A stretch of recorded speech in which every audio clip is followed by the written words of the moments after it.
Well, if you want to spew hate, what about mechanical growth factor? I mean, if you think IGF-1 LR3 is kind of meh. Yeah, MGF is pretty junky. I've never heard anybody get anything out of it besides a lighter wallet. Even when they use their credit card, their wallet is lighter. I've never heard anybody place another order for MGF. The only thing that made me go was hypo one time, and then that just that completely then put into question what was actually inside the vial. Was that even MGF? Welcome to the Anabolic Roundtable with Kurt Havens and Dr. Dean St. Mart. This is episode 7. We're recording this a little bit earlier than expected, but we're still going to drop it mid-December or early December because holiday season is coming up. And so we try to squeeze in as many Anabolic Roundtables as we can. This podcast, we're going to discuss the tier list for the anabolic peptides. We're going to classify the growth hormones and the insulins and the IGF-1s and et cetera to the S tier to the F tier. Then we have one more special request from the audience, classifying all the ancillaries or basically the fat burners. Oh. Right? Yeah, so I think we'll do that in 2 months from now in February. Okay. What I think is a better idea next month, so not this podcast, but the next one, is where we design cycles, training, nutrition, supplementation from start to the Olympia stage. So maybe we break that down in a couple phases. We have the beginner phase and how to start training, how to start dieting, how to start supplementing. Then first cycle advice, first couple of cycles, and a second phase or a third phase in your cycle design involving peptides, how to turn pro on those cycles. And then we should have a guest appearance from an IFB pro who's very knowledgeable and open about their steroid use, actively educating, name to be disclosed at a later date, to kind of help us with the last part about what it actually takes on the pro circuits, cycle-wise and training-wise and supplementation-wise. So I'm really looking forward to that. So we got 3 podcasts planned well out ahead. So up until February, you guys are entertained. And then we're open for suggestions down below. First, we got to start with a little bit of a, how do you say this? Public service. A public service announcement. There are some rumors in the grapevine that there might be a supply coming or a shortage in supply of steroids. So for the guys looking to treat themselves for an early Christmas present, now is the time to do so. Without going into details, do you guys want to contribute anything to that, or should we leave it there? I mean, starting in December, it looks like it might start to slow down. So wise to stock up if you need stuff. Yeah, if you need stuff for Christmas and New Year's and running into next year's summer, your summer cycle should be ready in stock. That's our public service announcement. I think a caveat there is heading into the new year, blood work is going to be imperative to ensure what you're taking is actually what is present. Just put it that way. Yeah, so if you know your batches and you know the quality of the batches, then go right ahead. But yeah, there might be a shortage of supply for a while. And that also happened with Bayer, testosterone. They were out of stock for like 1.5 years. Not my fault. Not my fault. Or Bayer Reba bullets, they were gone for like 1 year straight. It was also not my fault. And then we kind of knew also that was coming. So I stocked up and many people stocked up. But so, guys, this is your first, last and only warning. If you care about performance-enhancing drugs, then now's a good time to treat yourself to an early Christmas present. Now, Dean, I'm going to meet you in London for the Enhanced Game Seminar. We are invited to be speakers in this very small seminar, and we're going to meet other doctors. I think I'm the only non-doctor there. So you have a doctorate, but I don't. So it's going to be interesting. We can give you an honorary one for the weekend. Can I call like some Indian university to give me an honorary doctorate for the weekend? Just to borrow one? Yeah, that would be hilarious. But I guess the caveat there is the invitation was to the top 40 in the world, which was quite a statement to be in their invitation and to be recognized amongst, there's some people there in the list that I see and that would be well known in terms like harm reduction. Yeah. So it's a very interesting seminar, I guess. I'm on a panel, you're on a panel. I think I'm talking about what do we consider sort of natural enhancement versus exogenous, and what's sort of the peak of natural enhancement and where do we draw the line. So it's going to be an interesting talk. I think we're all keen to see, can we get the enhanced games going and what records can be beaten.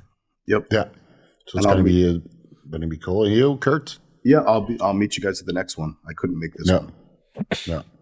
Yeah, we'll let you know how it goes. I'm not sure if we can record anything or turn that into a vlog, but they got their own camera crew and that kind of stuff. So at least we'll keep you guys entertained and posted on how it's going and what the results are of the meeting, depending, unless we have to sign some sort of NDA, which I didn't see come by yet, but you never know.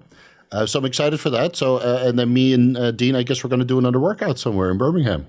Yeah, we'll catch somewhere on the way back. I know a couple of the gyms around and the guys who run them, so we're spoiled for choice out there and where we decide to go. All right, you find me a nice place where we can both eat, and then we use the Anabolic Roundtable AdSense fund to pay for that bill, okay? So guys, super thanks down below. So we can get ourselves some desserts. So this week we have on the menu the anabolic growth hormone, or the anabolic peptides that we should list. So let's just get right into it. Starting with growth hormone. On a scale from S tier to F tier, how anabolic is growth hormone? And we have to differentiate a little bit between growth hormone by itself and growth hormone in combination with other performance-enhancing drugs, because there's a bit of a difference there. Yep. Kurt, take it away. You're a high-dose serosim guy, I'll give it an S for both solo, super. For both solo use and combined with steroids. I think the biggest difference that we're aware of is when it's used on its own, it looks like 6 milligrams is required for any sort of permanent tissue growth. When it was used in smaller amounts, the growth wasn't permanent, right? But in combination with steroids, we don't really know what the actual dose is to cause hyperplasia. I will be looking into that. So I started a medical journal with another doctor that we're going to start publishing steroid studies that would not be normally funded by pharmaceutical companies because they don't care. And we'll start looking into some of these things to see what amounts and what drugs interact appropriately with growth hormone and will cause some level of hyperplasia. I would guess, based on my own experiences, again, N equals 1, it seems like, 9 units or 3 milligrams seems to be about appropriate when combined with an adequate amount of steroids. Right. But I give, growth hormone to me is after testosterone or on par with testosterone, probably the best thing out there. Yeah, I agree. Okay, so we're starting off right with S tier growth hormone, way overpowered. Dean, what do you think? Yeah, like Kurt said, we have that study obviously where they done, I think it was 250 milligrams a test, and then they added 3 IUs of growth hormone with the 250 tests, and then obviously there was a control with nothing. And like Kurt said, when the growth hormone was added alongside the testosterone, there was a massive increase in terms of like recovery, which then played into lean mass gain.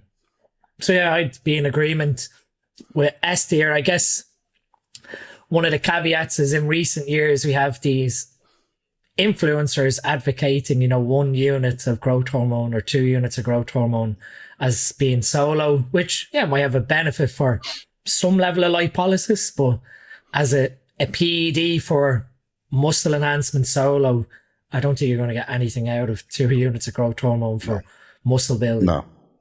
I think it's good as a sleep aid and maybe as a cosmetic appearance aid. If you're a woman, you run 2 IUs growth hormone, maybe 3. I mean, something that my wife would run, right? Before bed. My wife runs 3 before bed. Yeah, exactly. So you sleep better, look younger, fill in those wrinkles, grow the nails a little bit faster, more excuses to go for pedicures and manicures. It's all good with me. So I would say that it's cosmetic anti-aging, not true anti-aging. For that, you need rapamycin and dapagliflozin and empagliflozin and that kind of stuff. But I think for bodybuilding, if you have to go through all of the compounds that we have, and we have 500 to choose from, growth hormone will be second after testosterone. It's that simple. And I always tell people growth hormone is part of the triforce of anabolism: testosterone, growth hormone, and insulin, which we'll get to. Kurt, don't worry. We'll revisit the insulin again. But I think testosterone, growth hormone, and insulin is kind of the triforce of anabolism. And I would put it in S tier also.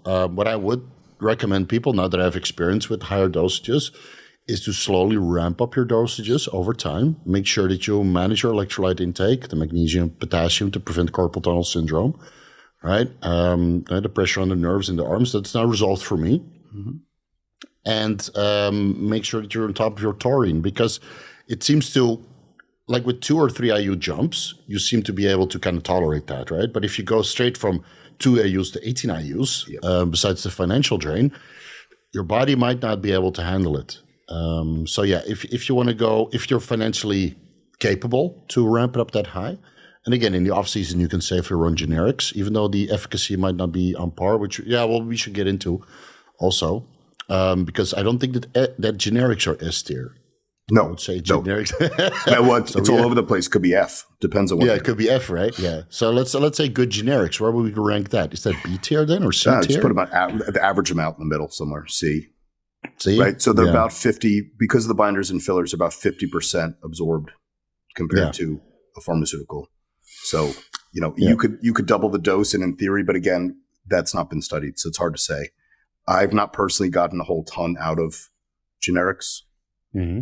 And it's weird because, like we discussed this off air with generics, like I've ran 2 decently dosed generics up until now, right? Mm-hmm. Testing about 32 to 36 nanograms per milliliter on the serum test. Both give me good results. It's not quite the same as a pharmaceutical, like a norditropin or a genotropin. And every time I use a high dose generic, I get some irritation at the injection sites. Mm-hmm. And I don't know what that is. Naloxone 188. So it's a polymer that's used as a stabilizer, and that generally causes that lumping that stays there for a while. The other thing that's interesting too is the mannitol that's used as well. So I think that was misunderstood for a while. The mannitol that's placed in the generics and not used in the pharmaceutical is not to control water. It is to speed up the freeze drying process. So when after growth hormone is produced, it needs to be freeze dried and then packaged and shipped. The underground labs, I like to use the term underground lab, but not generic, because the medical term for generic means it's made to the same standard as a pharmaceutical, just off label, which, as we know, the underground lab GH is not made to the same standard. So they add mannitol to it to speed up the drying process, so they can make large batches of it and get it out really fast. And then a lot of guys will get, they'll almost get some muscle pain from it, like it's almost too drying, versus the pharmaceutical stuff, you look much fuller. Bigger, right? Yeah, because the mannitol, of course, acts as a diuretic. Yep. To a certain but it's extent, not in there on purpose as a diuretic for you and I. It's in there as a diuretic to speed up the process of manufacturing. Okay. So, the other, I was just going to give some general tips because I get hundreds of DMs about usage of growth hormone. And again, people could do whatever they want. It's their body, their drugs, their wallet. Yeah. Really, the proper way to use this stuff, and no bro in Gold's Gym is going to outsmart Pfizer or Merck AG. Really, the dose should be taken at night in one bolus, regardless of dose. Mm-hmm. It does not need to be split up because you're not really timing it for anything. It takes 4 hours to absorb. So you take it in the morning, you're not even seeing it for 4 hours. You're going to mess up your glucose metabolism by doing that, right? You run the risk of becoming diabetic.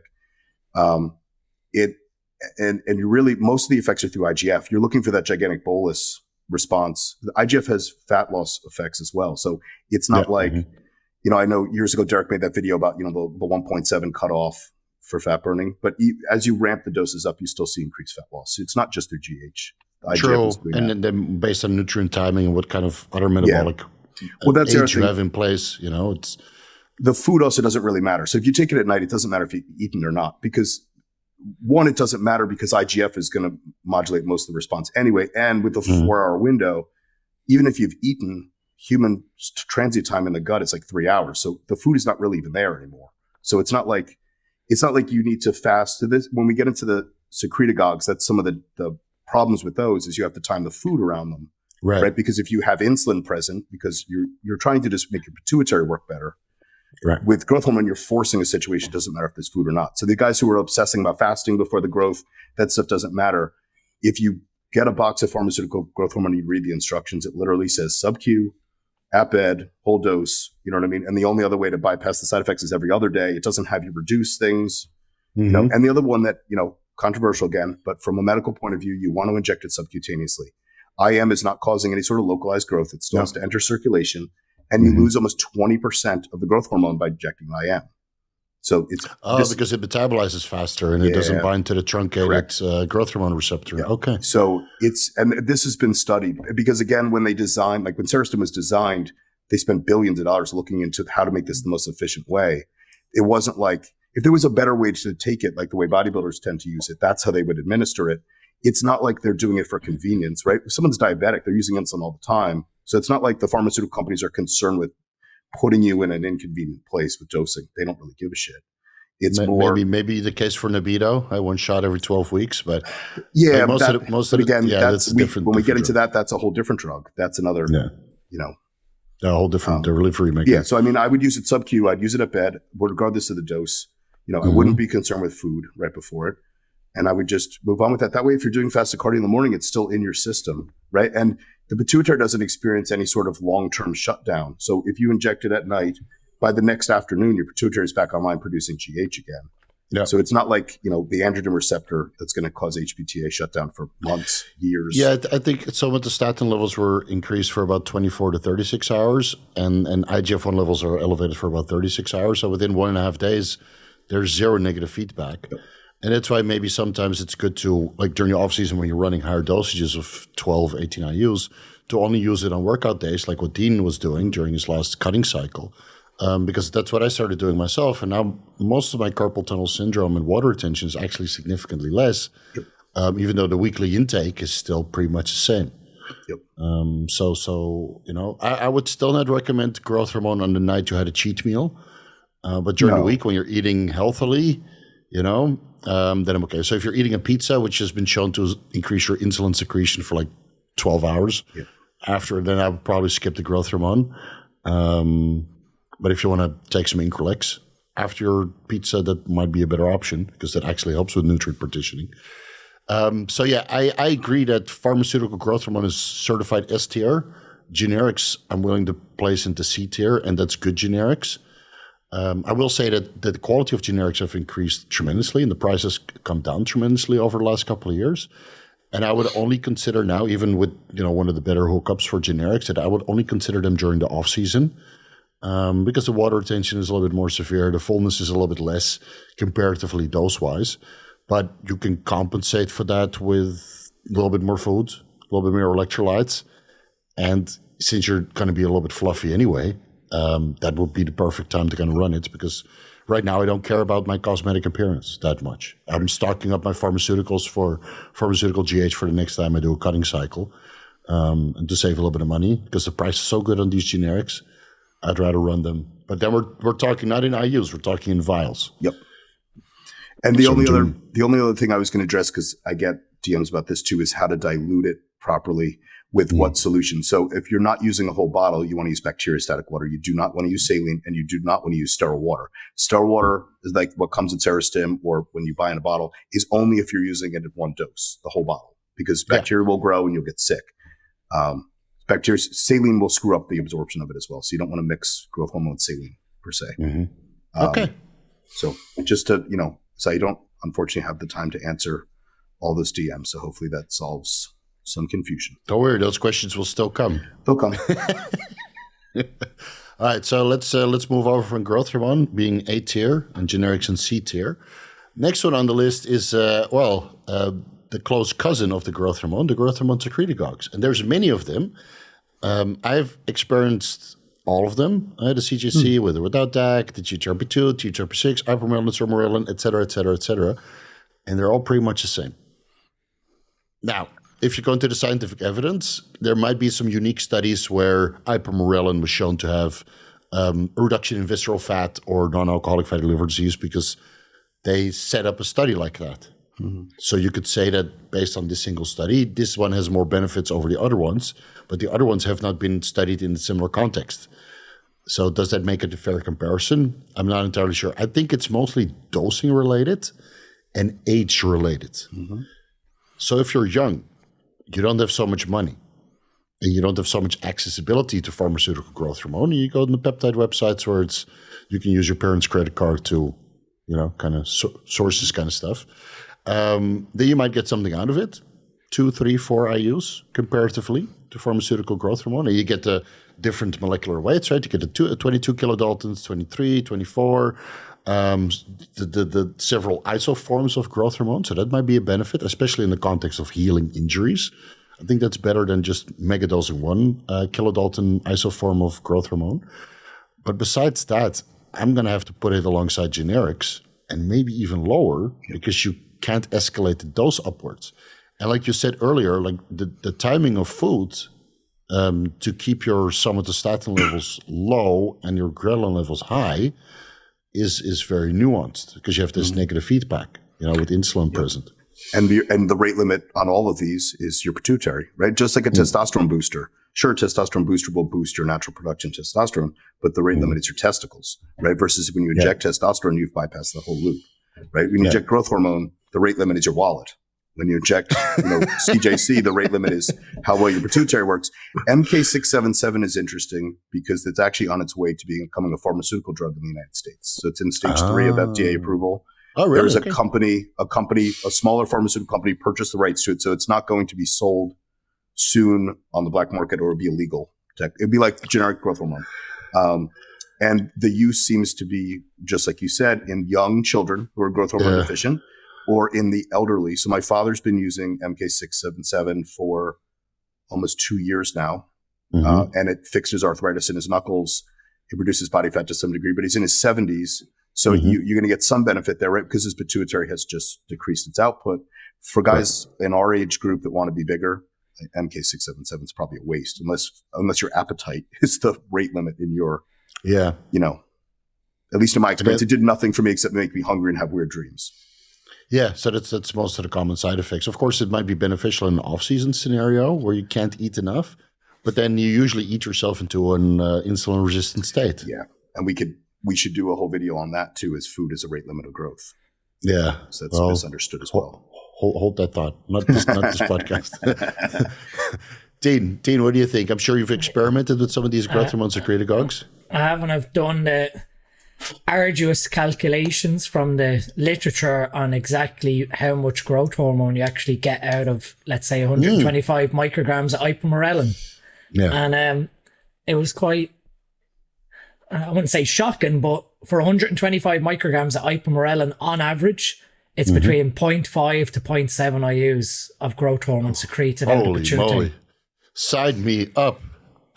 and that took a good amount of trying to do the accurate calculations from the studies to get an exact amount of what was being produced, so what the growth hormone response was, and then working your way back to what would that be equivalents in terms of like milligrams of growth hormone produced from the pituitary, and then working it back into IUs. So it's 0.5 to 0.7 for 125 micrograms of ipamorelin.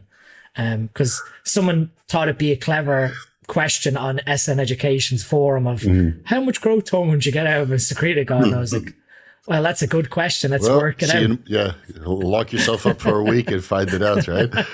So, but that's only ipamorelin, but is that comparative amongst the other growth hormone secretagogues? I didn't do the calculations on the others, but assuming they all work off the same sort of ghrelin mechanism of, that feedback loop to get the pituitary to secrete, I can't see it being any more than 1 IU of growth hormone, really. Ipamorelin tends to be the one that we all favor because it doesn't have any of the prolactin effects that the others have. And we know roughly the saturation dose, like what we talked about there, peptides, tends to be somewhere around 125 to 150 micrograms. Yeah. Taking any more doesn't really give you any more benefit because it's not like taking more growth hormone is the active. You're giving the body a stimulus to output from the pituitary. Yeah. So you can circumnavigate it a little bit if you have it in a fasted state, obviously, when insulin levels are low. And you time that with low IGF-1 levels, which is a negative feedback, and the somatostatin levels. So that basically means that you're limited to 1 or 2 injections per day, not 3 injections like some people recommend. And then combining that with a growth hormone receptor or growth hormone releasing hormone receptor agonist to get an additional pulse. And then maybe you can increase the dose of the ghrelin receptor agonist also. So you see that anecdotally the dosage range between 150, 200, sometimes 300 micrograms, depending on the compound. And purity has to do with that, right? I notice a better effect on 300 micrograms but in reality it's actually 150 because it's falsely labeled 10 milligrams when it's in reality 5, right? I mean, that happens in the gray area peptide market. So I made a video about the growth hormone secretagogue cheat sheet, about all these methods to optimize your growth hormone levels. You know, it's funny.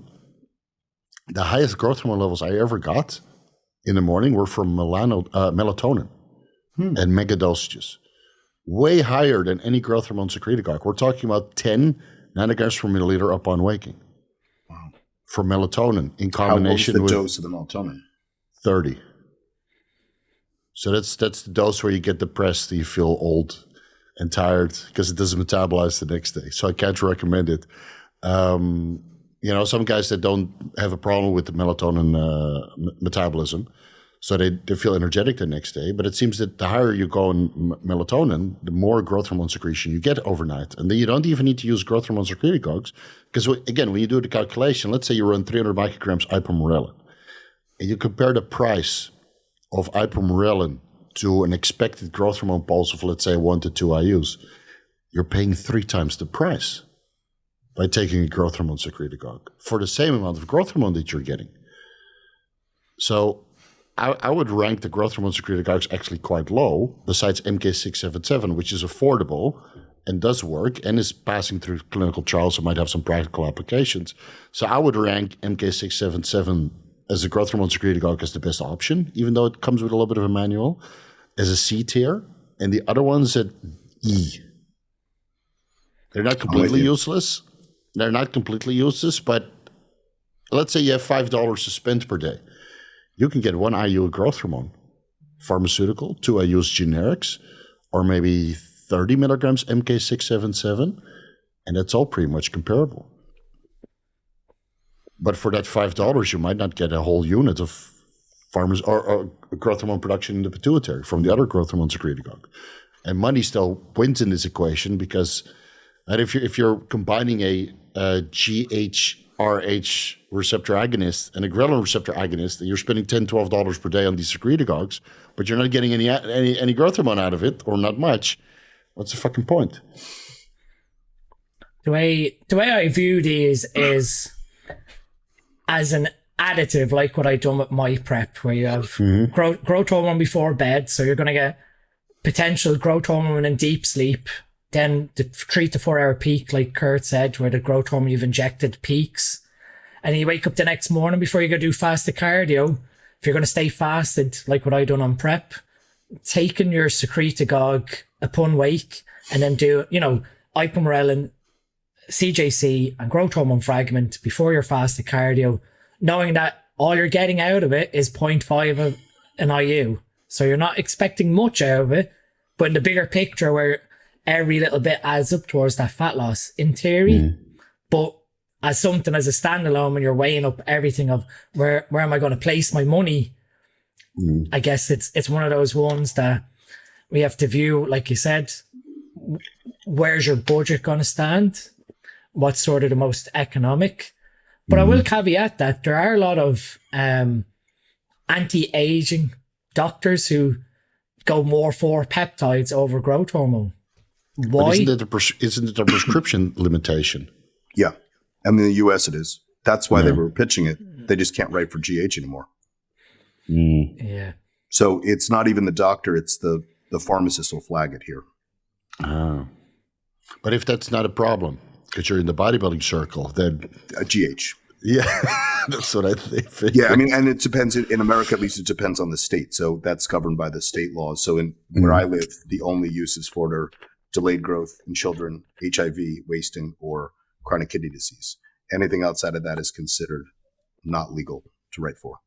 Right. California and Florida, I believe, can still be used for anti-aging to some degree. Yeah, that remains to be debated because I think it's topical cosmetic anti-aging, not actually true anti-aging, which is okay. That's what most people are after. When they say anti-aging, they just want to look and feel better, not actually age backwards. So that brings us kind of to the growth hormone fragments, which are known not to have any anabolic properties. But I do feel that they have some merit regarding fat loss. The anti-obesity drug 9604 and HGH Frag 1762191. There's several other growth hormone fragments, but they were shown not to be really effective. I would rather use those in a context of fat loss, and maybe we can revisit that when we get to the fat burning aids tier list. But I would rather spend the money on those compared to the growth hormone secretagogues. Because I think you get more out of it. Yeah, but they still don't rank with the GH. No, we're not going to classify them here, but purely from a money perspective, I would rather run AOD or HGH Frag over growth hormone secretagogues, because I know they create a little bit of lipolysis, and it would be a nice addition to already using growth hormone to stimulate a little bit more fat loss around activity. So maybe you take growth hormone before bed and then some AOD before fasted cardio, before the workout, to stimulate some fat loss through hormone-sensitive lipase. I know that's what you were doing, right, Dean, in your last prep? I was. So I was using both AOD and GH Frag. So normally what I was doing in terms of like morning setup, HGH Frag before 20 minutes fasted cardio, wait an hour and a half, and then I'd walk the two boys to school, which is a 20-minute walk up and back. So I'd take oral AOD before doing that walk. So again, the oral AOD is then in your system, stimulating lipolysis while you're out on that walk. Like the thing orally bioavailable, because it is a reasonably long peptide chain. Yeah, well, apparently there is studies for oral AOD or lipotropin. Right. So that they were 100 microgram caps. So again, with these, I guess, growth hormone fragments, you have to do, as soon as they're sort of in your system and you're sort of stimulating lipolysis, doing activities where you're going to continue releasing these free fatty acids from your tissues and utilizing them for energy. So yeah, I think out of them all, I'd lean into those as fat loss agents as opposed to muscle building. So we classify them in the next video, but if you were to pick between like ipamorelin, CJC, growth hormone frag, I'd be going more towards growth hormone frag because of that non-lipolytic. Yeah, I agree. The funny thing, one thing that I want to mention, when you look at the molecular weight of AOD and HGH Frag and compare that to the molecular weight of growth hormone, I think it's, 12%? So 1/7. And then when you convert that, this is off the top of my head, I recently did it in another video, or I think I overlaid it in one of the videos here. When you convert that, the same amount of growth hormone receptor binding that you get out of 250 micrograms of AOD or HGH Frag equals like 12 or 18 IU's growth hormone. But you don't get the same amount of fat loss. So there must be a rate limiting factor there also. Well, conversion IGF. Yeah, of course. Right. Yeah, because you don't get any IGF. Yeah, it doesn't increase IGF-1 levels. Yeah, so IGF is more indirect fat loss, but it has a strong effect on it. Yeah. Yeah, through nutrient partitioning and just binding all to the calories. Receptor. Yeah. Yeah, putting the calories in the right places. All right, so let's revisit those, but I just wanted to highlight them here. And that brings it to one of my favorite, insulin. Now, there's a million different insulin formulas. So let's just keep it broad. From an anabolic perspective, I think it's in the Triforce. But I might have to revisit that, because now that I have experience with Increlex, which is next, recombinant IGF-1, I have not used insulin since I found Increlex, because the water retention is less and the fullness is 10 times better. The burden on your health is less. Agreed. Yeah. But again, you can only use what you have access to. Yep. So I do think that insulin is a good way to kind of support your pancreas when you're going in higher calories. Of course, Kurt, you have a little bit of a different idea, but I would say that this is like end stage glucose management, obviously. Right? And most guys don't need it, but if you want to push to 250, 260 pounds, 280 pounds, then yeah, I think there's a place for it. Kurt, let's revisit this a little bit. Have you changed your stance on insulin since we last talked? Since Anabolic Roundtable episode 1? I mean, I still think if you need it, then fine. But I don't think most guys that are using it probably need it, right? When you get guys, even the big guys, when you get them lean enough to get on stage, they generally don't need it. Yeah, it tends to be a body fat issue. And then the guys that are newer at this sport probably don't eat enough to justify it. Yeah. So, I mean, I think when it's needed, sure. When it's not needed, no. And it's not so wildly anabolic on its own that it's going to take this guy to the next level, right? Like you said, it works synergistically with other things. Yeah, insulin kind of comes when you reach that point where you can't possibly eat. And you need to get bigger, and there's already a good amount of testing, growth hormone, or whatever else in place, and maybe even need to throw the thyroid medication at it to kind of help with the nutrient partitioning, because it seems that testosterone or any kind of anabolic stack, growth hormone, a little bit of thyroid, whether that's T4 or T3 at a low replacement dose, split that over the day, and then insulin. I mean, it works very well, I must say, and it also allows you to keep the steroid dosages reasonably low, which is, for your health parameters. Of course, your insulin, like we're not talking about 50 IUs, 80 IUs of Lantus. That was not my style, right? That's other educators and other bodybuilding coaches that recommend that. I never went that high. But I have recommended 25 to 50 IUs with careful tracking of the health parameters, lipase, amylase, pancreatic markers, that kind of stuff. And it seems that even with careful use, health parameters stay sustained for 1 to 2 years, with the occasional mini diet to kind of restore insulin sensitivity. But of course, this is the highest of the highest level of guys that live this lifestyle 24/7. And I don't think that insulin is for anybody unless you live this 24/7. Right? You got to be a full-time meathead. Yep. One of the potential risks, right? I mean, guys go hypo. We've all seen it in gyms. So you got to be careful with it. Yeah. No, it is a very high list of disclaimers. Like when I wrote my insulin ebook, it was 70 pages of disclaimers and how to use and what to pay attention to, and then 30 more pages of what to do when you use it. Of course, everybody skipped over the first 70 pages. That's how it is. Dean, what do you think? Insulin, where would you rank it? What's your opinion? I'm going to be controversial maybe and say like low C, high D in terms of like the overall benefit from a muscle building perspective that you get from it. Like you said, there is some merits when we're trying to perhaps force appetite or force nutrient partitioning. But then again, like rapid acting insulin or mealtime insulins, you've probably only got about 3 opportunities during the day to utilize it. Because you're more like, and what I mean is from, let's say, 9 a.m. up until, let's say, bedtime's 10 p.m. up until about 5 p.m. That's your window of using this, because once you go beyond that, if you get caught out with that secondary peak later in the night and you've gone to sleep, well, it's going to disturb your sleep because you're going to wake up hypo, and you're going to be having to rush to try and correct that hypoglycemic second peak from the insulin you shot with your last meal.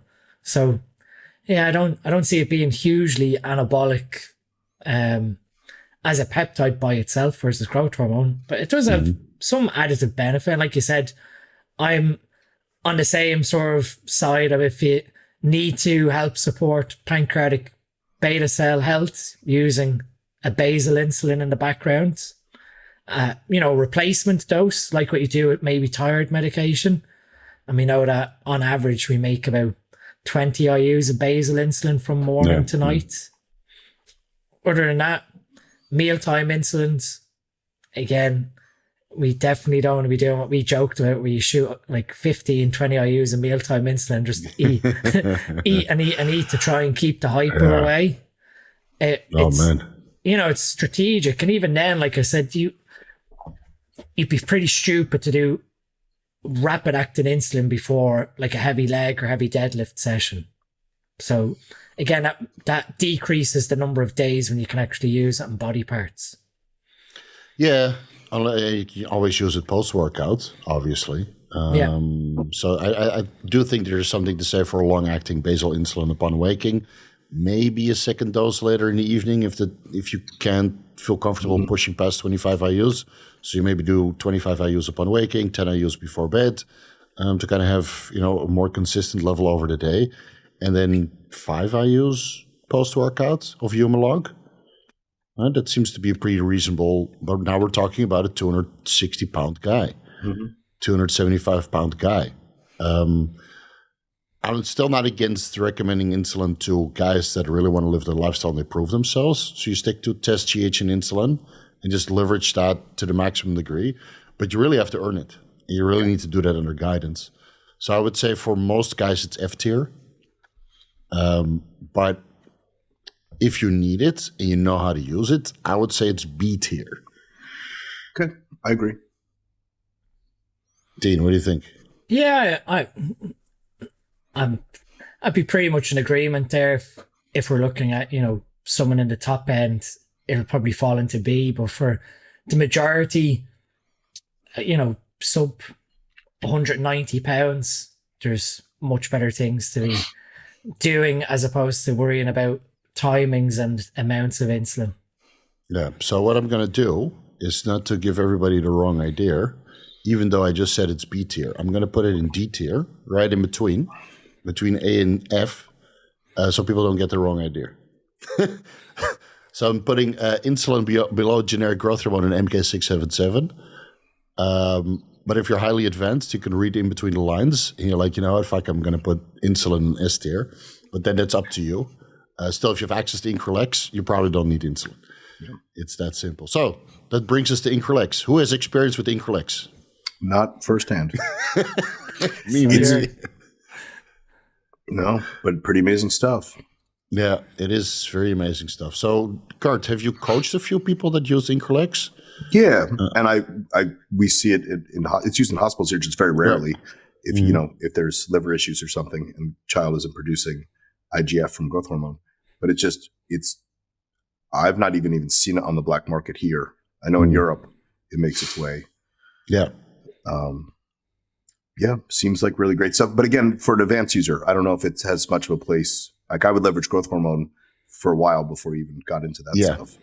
Yeah, since the availability is so low and it's difficult to source, and even when you source it, it's kind of expensive.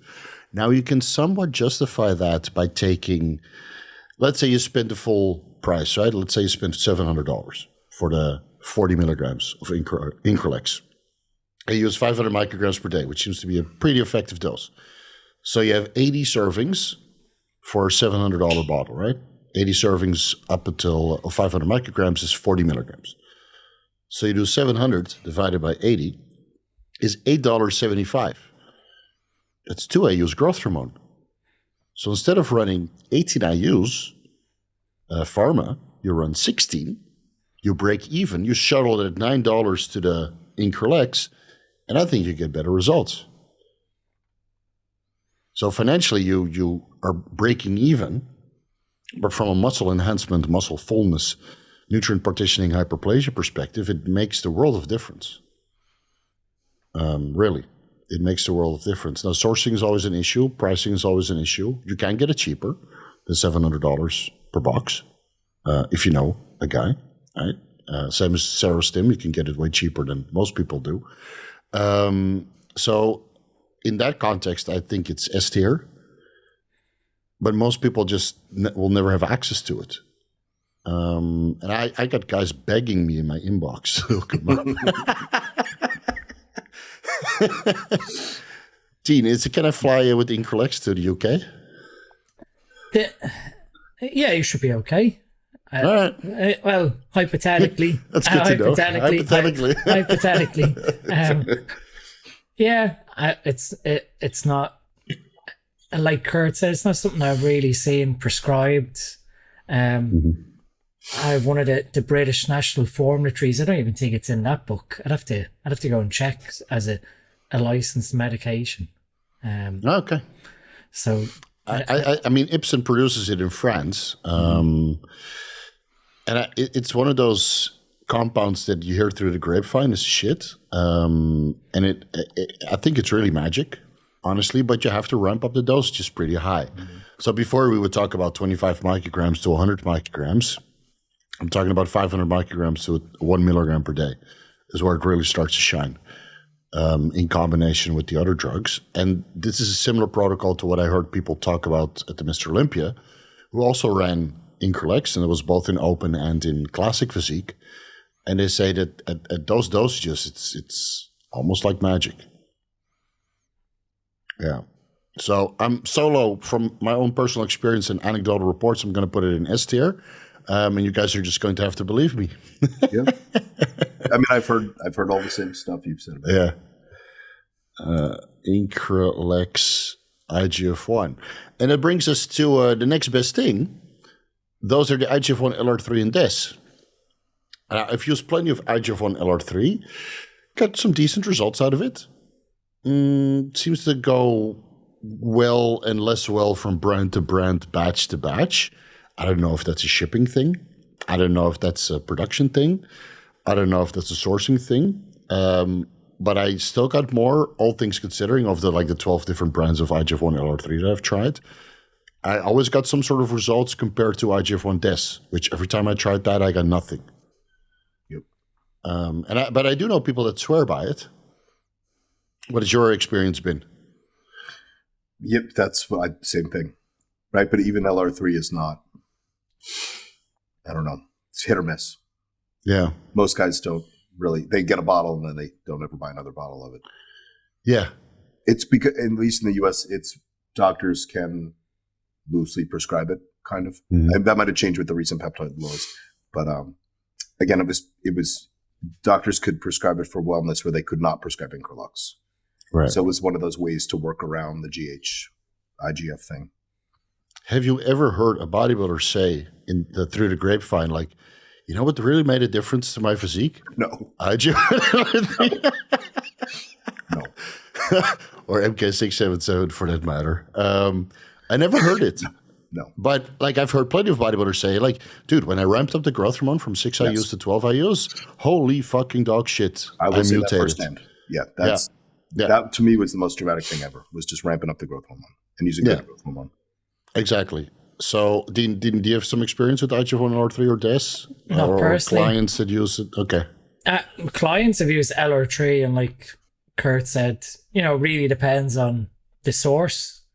Now, the source that I'd be associated or affiliated with, I've seen it produce some good results. So I guess, it's one of those ones, why it was created was because of that long release. So you only have to take a small dose and you got that extended IGF-1. And obviously then that's reliant on, how high is IGF-1 binding protein going to go because this thing is hanging around your system for quite a period of time. So it's not something like Increlex, IGF-1, DES or LR3. I've not used them myself, so I can't say, this is how I've experienced. But I've seen 50 micrograms of LR3 bilaterally used in guys I've coached who have seen, marginal results in terms of localized growth of biceps or quads where it's been placed. But again,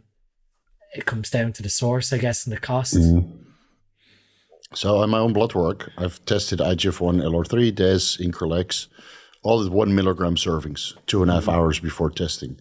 Only Increlex increases serum levels of IGF-1 and binding protein. So you run it for a week, right? 1 milligram per day for a week and see what happens. Only Increlex really raises serum levels and exogenous growth hormone and exogenous melatonin. But IGF-1, LR3 or DES, it doesn't make a difference on your blood work. And when you look at the medical insert of Increlex, the recommendations for kids are in the milligram servings. That's why the bottle is 40 micrograms, 250 micrograms twice a day. Per kilogram of body weight. Yeah. So if you're 40 kilos, this brings it to milligram dosages. And in order to raise serum levels significantly, you need to use milligrams of this shit. And anybody that has access to Increlex can test it at his home. You do, you take a decent dose of growth hormone where IGF-1 levels go up, then take 1 milligram Increlex and test it 2.5 hours later. It goes up with a couple points, but it's not that much substantially. It's maybe 100 to 200 points. Well, we found in HIV that when compared head to head, Increlex versus GH Ceristim, the Ceristim was more effective at raising IGF and systemic growth than IGF was. So again, I would just go back to the growth hormone.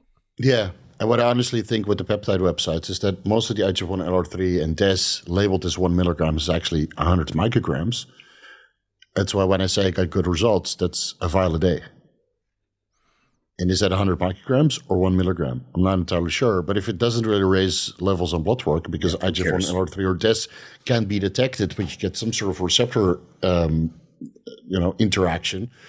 I recently got a batch of IGF-1 LR3 through one of my sources, 1 milligram per day. So I'm like, you know what? I'll take this on rest days. Right, so I took it the day after leg day, Wednesday, Saturday, 1 milligram sub-Q in the morning. And you do feel fuller at the end of the day.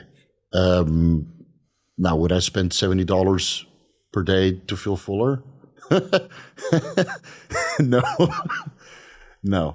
So I think your mileage might vary a lot, but I have no problem putting both of these in F tier. Yep, I'm with you. I hate to say it, but if you have access to other stuff, I think you get better results from high dose growth hormone. Test. If you can't grow on test and real growth hormone, ain't the sport for you. Yeah. LR3, GF1, DES. And I'm biting myself in the own foot here because many of my affiliates have IGF-1, LR3, and DES, but no Increlex. So I'm cutting into my own sales. Shit. Yeah, well, it is what it is. That's the cost of honesty. Exactly. Yeah. Could IGF-1 LR3 be better than injectable secretagogues, though? Probably not. Not if the secretagogues used correctly. Because the secretagogues raise IGF-1 levels more than I see anecdotally on IGF-1 LR3 or DES. I would go with the secretagogue in that case. And it's also significantly cheaper. I think MK-677 beats out LR3 and DES. Which is sad, right? Yeah, that's sad. Yeah, all the kids are all the storm goblins are rejoicing. I've said this about other things, and I guess you could apply it here.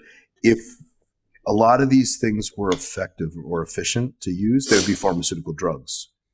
Like true, those big pharmaceutical giants are very aware of everything that's on the market that bodybuilders use. If they found that one of these random SARMs or something actually was worth using, they would have bought the rights to it already. They wouldn't be selling it at a supplement store. They'd be gatekeeping the shit out of it. Yeah. So it's, same with growth hormone. If there was an effective, cheaper way to make it and you could throw all these other fillers in it and that was effective, they would do that too because it's cheaper to manufacture. You think Serostim wants to spend that much money manufacturing it? They don't have a choice. It's the only way to make it effective. Right. Yeah, there's a certain a finesse in the delivery mechanism, which can be replicated by generics. And again, I see, saving yourself some money on pharma in the off season by using generics and then going by vials and not by IUs. Okay, it's fine. Right? Again, we're talking about big boy cycles here. We're all into big boy cycles. Well, maybe not Dean. Dean is still a little bit risk averse, but you're a big boy nonetheless. So I'm running a vial of generics on chest day and 2 vials on leg day, and it seems to be working.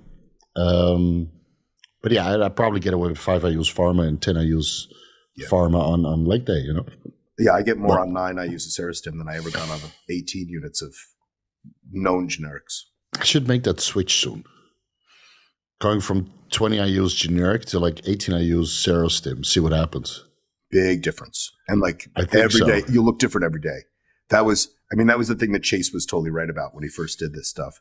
Yeah. If you wake up in the morning, you look different. Every day you look different. I wonder how many vials of generics you would need to get that effect. I don't know. There's probably because absorption is the rate limit. So there's probably a point where it's just not getting absorbed. Right. So you're just wasting it at that point. And how many lumps do you want in your stomach?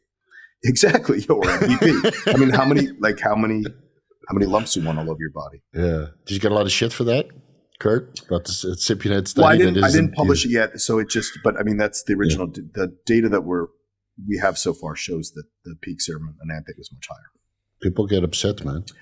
There's no emotion in science. It is what it is. I know. You see people get upset for classifying IGF-1 LR3 in F tier. People get upset about what I said about halo testing. I'm sure there's all sorts of hateful videos about me now. I just don't watch. Oh, yeah. Yeah. Well, if you want to spew hate, what about mechanical growth factor, whether that's pygelated? Okay. I mean, if you think IGF-1 LR3 is kind of meh. Yeah. MGF is pretty junky. I mean, not the stuff that your body produces, right? So you have three slices, right? You have E, A, B, and C. The one, the MGF your body produces is needed for muscle growth, but the injectable stuff is. And the protocol is basically you do it directly post-workout, right? Because it disperses and metabolizes so rapidly. I've never heard anybody get anything out of it besides a lighter wallet. No. Even when they use their credit card, their wallet is lighter. That's it. I've never heard anybody place another order for MGF. Nope. Again. So, certified F tier? Yep. The only thing that made me go was hypo one time, and then that just that completely then put into question what was actually inside the vial. Was that even MGF? Because I took 1 milligram of it by mistake, and accidentally the whole vial. Well, and within about 20 minutes, my blood sugar was 2.9. So there was something in there. Just not MGF. It was not MGF, put it that way. Yeah. Weird. Because higher dosages of follistatin can make you go hypoglycemic as well. I will get to the follistatin. I might be running a follistatin experiment now that I'm running this YK11, which I'm still not convinced is doing anything. Sublingually, orally. And I don't want to take the injectable form because it's all in propylene glycol. I had a lot of guys contributed about YK11 on the last podcast. I just don't want to take the injectable form. And I asked somebody to private brew it for me. He's like, I can't do it in MCT, man. Shit just crashes. So I think YK11 is off the menu. But follistatin might be an option. Actually, that's right on the list. So have you guys done any research on follistatin, 288, 315, 344, some of these different isoforms? Yeah, but does it actually work in humans? Yeah. I mean, some of the scientific evidence looks compelling, but it's all in the elderly and immobile. It's similar to the stuff with we were talking about before with IGF-Des, right? Like if you look at the research, it's like, wow, it's 10 times stronger than Increlux. Yeah. It's not. So it just sometimes the research doesn't line up with what's actually happening. And again, if it were a good drug, it wouldn't be something we'd be buying on the black market. True. Yeah, follistatin is not FDA approved. Nope. Yeah, it's not. And because we're not even sure if myostatin is really the whole story, right? We don't know. No, and you have Activin, and then Yeah, there's stuff. There's a whole cascade of things that go on to stop your body from growing. Yeah. Yeah, I got a protocol from one of my clients who has a stem cell and peptide company in the United States. So he sent me a protocol of follistatin in combination with quercetin and then some dosing protocols. So I might run that after I'm done with the YK11 to kind of see how it compares. And then again, we're talking about like 1 milligram to start and then 200 micrograms to keep it elevated for a maximum of 5 weeks, all administered locally in the area where you would want myostatin inhibition.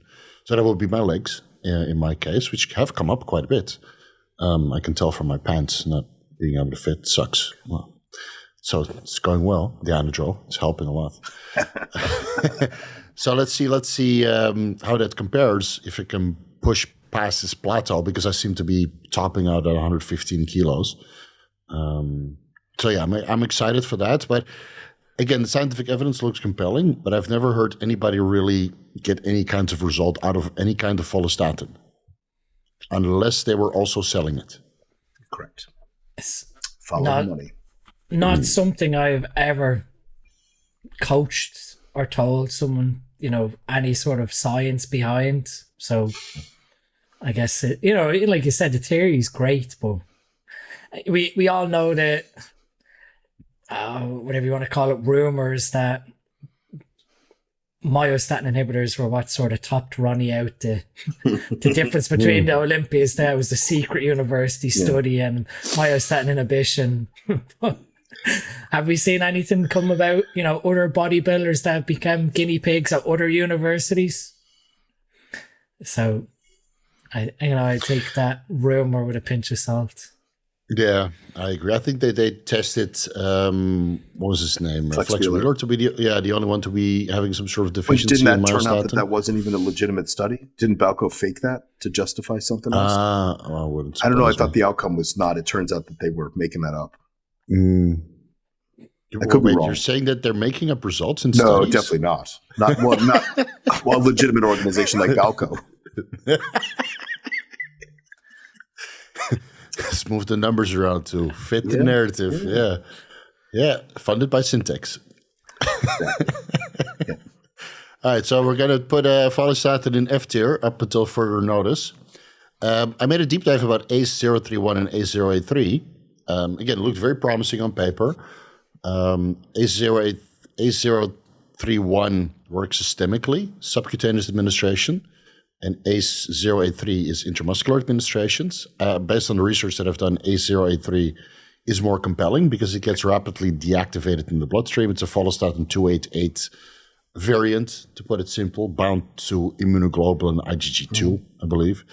Very rapid muscle gain in the muscle that it was injected into by blocking myostatin, or was an activin receptor blocker. It's a decoy receptor, basically. So the myostatin goes and then doesn't activate the myostatin pathway. So you basically remove the rate-limiting factor of muscle growth. And then with resistance training, the muscle growth was quite substantial. Now, the effective dose is 240 milligrams, which brings you to a market price of several $1,000s. So nobody will ever be able to run this experiment because all the vials of A083 that I see online are either 1, 2, or 5 milligrams, and then it's already like $100. So you're spending thousands on an injection. If you have thousands to spend, I mean, you might as well inject stem cells into your quads. Yeah. You know, at that point. Right, well, and with your point, that's the rate limit on muscle growth. It's not myostatin. It's how many stem cells you have. How many nuclei can you add to a muscle cell? That's why growth hormone works. I'm surprised it hasn't been investigated to use stem cells to increase muscle size. I think there's probably ethical things, at least here, with it. Yeah. And it's probably very expensive. And the guys that can afford it would probably not be interested in muscle mass. They're probably more interested in looking young or healing organs. Thousands and thousands of dollars. Yeah. You know, and doctors can't mark up, at least in the United States, doctors cannot mark up a drug. That's against the law, but they can charge for the procedure, which the procedure in that case involves them sticking a needle in you. So then they get a couple grand to stick the needle in you. You're looking at $8,000 for a shot. Yeah. Who's doing that? Who's doing that, right? But even if you could get the bottle of it, I mean, you're probably $4 or $5 grand, I would have to guess, for a bottle. Yeah, I tried to. Yeah. No, and even then, you've got cross-reactivity and immunological responses that come from it. I'm not sure about you guys, but I've read quite a few horror case studies of guys getting stem cell therapy, and there's been mass rejection because of the alignment of their body to the stem cell donor. Again, unless you are getting stem cells from your direct sort of genetic lineage, you're taking a big risk taking stem cells that have come from another genetic source, to put it easy. Yeah, I think there's some procedures with anti-rejection drugs that are being put in place until the stem cells kind of solidify. But yeah, I haven't really looked much into it. But again, for muscle growth, it's one heck of a procedure to grow muscle. Yeah, exactly. But it would be cheaper than A083. It would be, but it would be even cheaper to use Serostim. Yeah, exactly. Yeah. So all roads lead back to S tier pharmaceutical Serostim. All right, we'll put those two in F tier also, simply because it's just unaffordable for everybody. Erythropoietin, EPO. Now this is even more of a nuanced use compared to insulin. I've talked to cyclists who've used it. Yep. I've heard bodybuilders use it. Allegedly, one of the coaches that has now been retired was recommending EPO, again, allegedly. But I haven't really talked to bodybuilders, that really talked about dosages and protocols and that kind of stuff. Even though on paper, it does make sense to run a little bit of EPO for a blood building effect to supply oxygen and remove the metabolic waste products, carbon dioxide. Now, Kurt, I believe one of your family members was very knowledgeable about EPO. Yes, my father was one of the developers of something called bloodless medicine. So it eliminates the need for blood transfusion. So he invented the machine that basically cleans your blood and gives it back to you. Okay. So it was not, so it can't be used in an emergency surgery, but it can be used for planned surgery. So instead of taking, a bag of blood from a donor that matches. He would take your own blood. They would use EPO first. So he would administer EPO first and then build your blood supply. Then they would take your own blood, spin it in this machine that looks similar to like a bone marrow machine, right, and administer it back. But outside of that kind of stuff, I don't have any firsthand experience with it as a performance drug. I do know endurance athletes use it.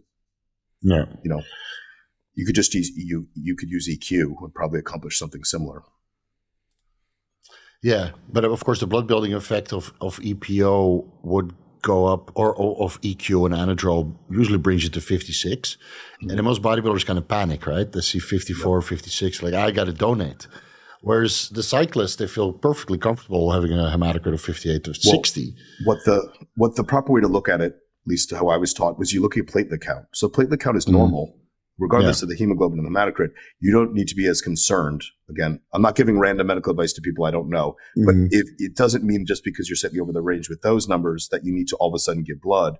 It's the platelet count that matters. If your platelet count goes up, that's a big deal. Obviously, your platelet count is low. That's indicative of other diseases, but that's really the metric. I think most doctors, again, in the United States, when they see that, it's just an immediate reaction because they're protecting their own ass. So they just want you to draw blood, but you're kind of losing the performance enhancing benefits of the steroid. Yeah. You know? Yeah, nowadays with the use of like enalapril, telmisartan, grapefruit extract, methylene blue, most bodybuilders keep their hematocrit in range, maybe more so than is required. Since we're using lower dosages nowadays because we're switching to the peptides, we're missing out on this blood building effect. And I do think that there's a place for EPO in bodybuilding, but how and if and the nuances, I'm not really sure. And again, based on anecdotal reports of bodybuilders that have used EPO, they say it's a game changer. Stamina-wise, like high rep leg day, and that really, allowed them for more strenuous activity, and then just really putting a next level of hypertrophy response. So if that's the needle mover between having small legs and bigger legs, and you've seen that, right? In the off season, some pro goes to work with a coach, and then the next off season, their body part just mutated. And is that a drug thing, a training thing, an EPO thing? I guess you never really know. Probably not a training thing. No. Yeah, the time under tension. Yeah. Probably a drug thing. Yeah, probably a drug thing. So I'm going to put EPO in to be determined. It's risky. Dean, it's very risky, yeah. Dean, you have anything to contribute? Like what Kurt said, when we're looking at hematocrit, we always sort of pay attention to the platelet count for clotting risk. And then obviously there's a whole other bunch of other markers we should be looking for clotting assessment. But I guess the higher hematocrit goes, the higher the potential for blood pressure to increase. And then obviously vascular resistance and shearing of the endothelium and the endothelial wall. I mean, yeah, I can see the benefits of erythropoiesis, but most guys will experience some level of erythropoiesis from anabolic steroids anyway. Right. And then, like you said, most people are always very cautious on looking at that number. I mean, 54, 55 isn't very uncommon. And if someone's platelet count is 180, 200, and their blood pressure is, 115 over 80, in the big scheme of things, what is that hematocrit saying? Just they have a lot more red blood cells. And then you go one step further and look at the hemoglobin. And then the next level down from that then is the serum iron and transferrin and ferritin level. Yep. And then you're sort of looking at, okay, well, is there issues here with iron dumping? Is the iron actually going into hemoglobin to give you that performance enhancing benefit? So I've had a few guys ask my opinion on it, I'm going to run EPO. I'm sort of like, well, I can't see why not, but I can't see it being a huge game changer than what you said there, that you have more oxygen carrying capability. So if you're someone who has issues with, having to use high rep sort of working sets in order to stimulate muscle fibers, and you're getting gassed very easily, where your respiratory system is what is letting you down as opposed to muscular strength, yeah, might have some benefit there. But I like you said, I think to be determined. I've never personally utilized it. No, I've never used it. I would like to give it a try, but this late in my career, I'm like always like, there's other stuff, safer stuff to experiment with that is a little bit more accessible. Because I've talked to several endurance guys, right? And the difference between endurance runners, obviously the time during the race is different, right? We train 1.5 hours there on the bike for 8 hours at time, but our blood pressure, the blood pressure that increases during strenuous sets, putting all that pressure on the heart, is vastly different compared to what you would expect during a short spout of sprinting during an endurance race. Is vastly different. So these guys can get away with blood thinners, fish oil, vitamin E, maybe baby aspirin, making sure they stay hydrated. They have a completely different metabolic pathway because they mostly work on carbs, right? Or they use some sort of lipolytic aids. So I feel that it's very risky in bodybuilding to use EPO simply because we utilize the metabolic pathways a little bit differently, and the blood pressure, like Dean alluded to. So if there's a lot of shearing, again, on the arterial walls, then how much damage are you creating, with this high blood pressure and a blood full with red blood cells? I would rather look into myo-inositol tripyrophosphate, which increases the oxygen carrying capacity of the hemoglobin. It's quite a popular nootropic, increases endurance quite a bit. So without increasing your hematocrit, you just allow your hemoglobin to carry a little bit more oxygen, and you should get a performance-enhancing benefit out of that as well, without actually increasing your risk. So that's something I'll experiment with shortly. That becomes available through one of my affiliates, ITPP.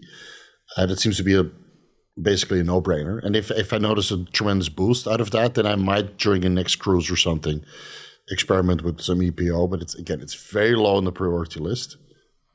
Just all the guys that I talked to about it or heard talk about EPO say that it was a game changer for them. And these were all pretty big guys.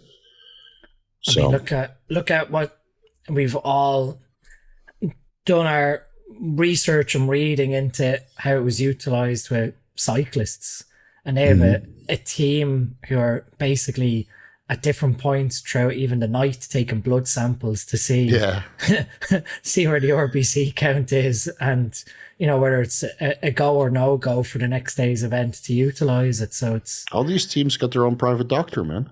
We might be able to meet some of them at the Enhanced Games seminar.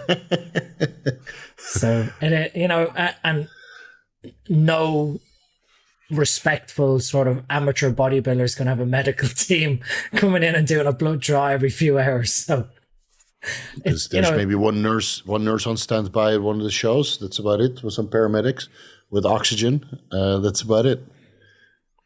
So I remember, like, if you want to use EPO, you need to do a CT scan, right, to see if you have a coronary artery disease or plaque buildup. You need to do an MRI just to make sure that the blood flow through your arteries is normal, preferably both with contrast. And then you need to make sure that you check your hemoglobin and hematocrit every 2 weeks. You have one of those at-home hemoglobin meters. Stay hydrated all the time. There's so much nuance that goes into it, and how many guys are willing to do that, So let's put it in to be determined. TB to be determined. TBD EPO. All right. Then the next one is GHK copper. And GHK is a little bit of an anti-aging drug. Might help with hair growth. Might help with gray hairs.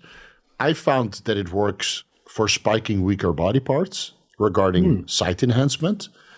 But the post-injection pain. My fucking God. Like, I was able to grow my tricep. I got like a severe sweep. This used to be flat. Then I started microdosing GHK copper in there for localized collagen synthesis. I had to do a boatload of deep tissue massage therapy, and I actually got a sweep. I tried to do the same on my teardrop, on my legs, but that wasn't really effective. So was it worth the pain? In hindsight, probably not. But that's the only real practical application I see for it, for localized collagen synthesis at the site of administration. which does work. Which does work. Is it worth the pain? Probably not. What is your experience, guys? GHK copper or I've GHK? used it topically for hair. Didn't do anything for me. I can tell. My drug use outdid the GHK copper. I mean, ways to work through the thalamus, right? It's supporting that organ that just ages. No, that's TB-500.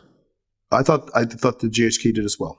Really? Okay. Yeah, that's what I thought. I could be wrong. Okay. That was my understanding. That's the only way I've ever used it as a topical thing from a compounding pharmacy. Did you notice a skin thinning effect or skin thickening effect? Or I noticed nothing except a thinning of my wallet. Yeah. Okay. So that's F tier certified then. If it lowers your wallet without any results, it's F tier. I mean, that was for me, perhaps. I mean, but you got right. You grew 2 inches on your triceps from using it. Yeah. Well, 2 inches is a little bit generous, but I would say I got sweeping. more. It's sweeping. Yeah, it's sweeping. But I grew the sweep on mine from growth hormone, so you can just go back to growth hormone. Yeah, exactly. Which also stimulates collagen Which actually stimulates, obviously. It's kind of amazing all the things that growth hormone does on its own. All roads lead back to growth hormone, and it's that simple. Yeah. Dean, I've never used it from a muscle building perspective. Like, I do see it as a good source of copper for. And most bodybuilders are copper deficient when we sort of look at the balance of their minerals versus iron and zinc. So it can be a useful way of getting in bioactive copper. Is that from too much zinc intake in bodybuilders? Yeah. Okay. So there's a nice, I guess there's, when you look at the metalloproteins that carry the metals, zinc, iron and copper, all sort of work off the same sort of thioprotein that carries them through the body. They're quite similar in their sort of molecular shape. GHK-Cu, topically I found very useful for skin health, like topical collagen synthesis where you apply it on your forehead or wherever. I did put it into, I had a callus on my knee for years that won't go away. And I started to put GHK-Cu with an insulin pen into the callus. And it started to dissolve the callus from the inside out. Oh. Now, it was, like you said with your tricep, quite painful when you put it into like the cap of your knee, into the skin there. But it must have, the callus skin, it must have regenerated, obviously, the lower dermal layers to push the callus out, because it was able to basically pumice away the sort of hardened skin off the knee. So that's something that I found very useful with the GHK-Cu. So it seems like you can find like some sort of obscure use for it. And that's the only use for it. So we can do site enhancement and removing calluses. Yeah. You know? I mean, equally as painful, you could use like an angle grinder on your callus. It'll probably take it off too. Yeah. You got to weaken, soften it up first. Use some DMSO, you know? Yeah. Well, anyone who has calluses, another good thing, and I tried it, but it helped, but what sort of pushed the callus over the edge was the GHK-Cu, but glycolic acid and urea cream will basically dissolve your skin. So you just peed on it. Oh, right, yeah. Well, I'm not going to suggest this, but when I done kickboxing growing up, that was one of the things to toughen the skin on your feet. Yeah. Oh, man. Well, thank God we have pharmacology for that. All right.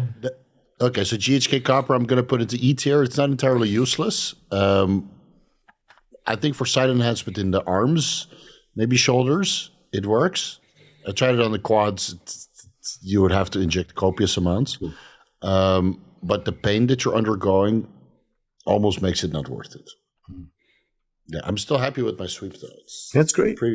I'm pretty that's a big happy with. Yeah, I'm pretty happy with this. Like this, where is it? Like this used to be not there. This thing. Yeah. So I shaped that. Yeah, it's like a BBL for your tricep. There you go. Brazilian butt lift with GHK copper. You could just put silicone in there. You put filler in there. Yeah, you do the PMA thing. Yeah, but that's permanent. You know what was worse? Like, because the GHK copper from the collagen synthesis, it's quite potent, but it creates all these filaments. So it's kind of bound up. And then you have to use Graston technique. a deep tissue massage therapy to break it up. I don't know what's worse, the injections or the Grassland technique. And then my massage therapist is like, what are you putting in there? It's like I put a GHK-Cu. It's like, dude, this is like the roughest tissue to work through. And then over the course of a year, I would do these shots like after arm day and then the day after, because that's when most of the hypertrophy response and the protein synthesis occurs, right? So you kind of boost that. And then the third day, I would do deep tissue massage therapy. And after a year of doing that, I gained quite a bit of size, and I still got separation and stuff. But yeah, it was a very painful process. I'm happy I did it, but I wouldn't do it again. It's that simple. Yeah, it's that simple. Okay, so I'm going to put it in E tier, not completely useless, but not as good as insulin or generic GH. That's definitely for sure. So just as good as growth hormone secretagogues. Brings us to the healing peptides, BPC-157 and TB-500. I think both are A tier. I think they're good. Of the peptides, they're probably the two that actually do something. I agree. Yeah, of all of the peptides, and you could consider them anabolic because they tremendously help in the healing process. Now, I've heard guys run this year round. I don't know if you guys know anybody that run TB-500 or BPC-157 year round to help with angiogenesis, reduce inflammation, maybe promote a little bit of recovery, and at least tendon and connective tissue health. And guys, if you have experience with running TB-500 or BPC-157 year round, let us know down below. I'd love to hear about it. On paper, it does make sense. Right? I reviewed all of the studies for BPC-157, all 190 studies. And all 5 for TB-500. Yeah, because it's extracted from thymosin beta-4. And on thymosin beta-4, there's thousands. Yep. So that will be a whole job in itself. But yeah, basically the results of those 5 studies of TB-500 concluded that it had the same healing capacity as thymosin beta-4. That's why a lot of these compounding pharmacies that rather just run or host thymosin beta-4 instead of the fragment. But apparently, milligram for milligram, it's exactly the same, even though it's a fragment. So, I think they're very promising in the context of healing injuries. What is your experience? I'll have it there on the shelf. I've taken oral BPC-157 now for the last 15 months straight. Holy moly. So, but obviously that's with celiac. And so your intestinal tract is a little bit frontable bicep when you give some food. You're like, hell yeah. In combination with lorazepam, and I done a GI-360 stool analysis there last month, 3 weeks after the show, and my GI-360 was spotless. So beautiful. No inflammation. The only thing that I flagged on my GI-360 was a slightly raised beta-glucuronidase, which for the most part can be a good and a bad thing. So just start to address that, obviously feeding my gut more prebiotics, more calcium D-glucarate to try and were your bilirubin levels elevated? No. Or no. So then it's fine. And then even a nuanced thing that I started to trial was L-aspartic acid was what I found in the literature to be a beta-glucuronidase inhibitor. Okay. So you can get L-aspartic acid as a dietary supplement, has inhibiting properties on beta-glucuronidase activity in the gut. So we'll see what results come from that. But I've taken oral BPC-157 between 400 to 800 micrograms now since last July. Wow. Without a break. Completely reverse the celiacs and all the issues that you had.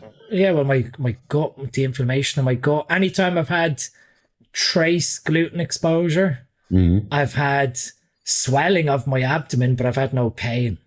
The 2 times I've had, exposure since last year, like the one I have on my Instagram, I think it was from January this year. It was just a trace. We got a takeaway from a Indian restaurant, and within a couple of hours my belly was like I was 9 months pregnant, but I'd no pain.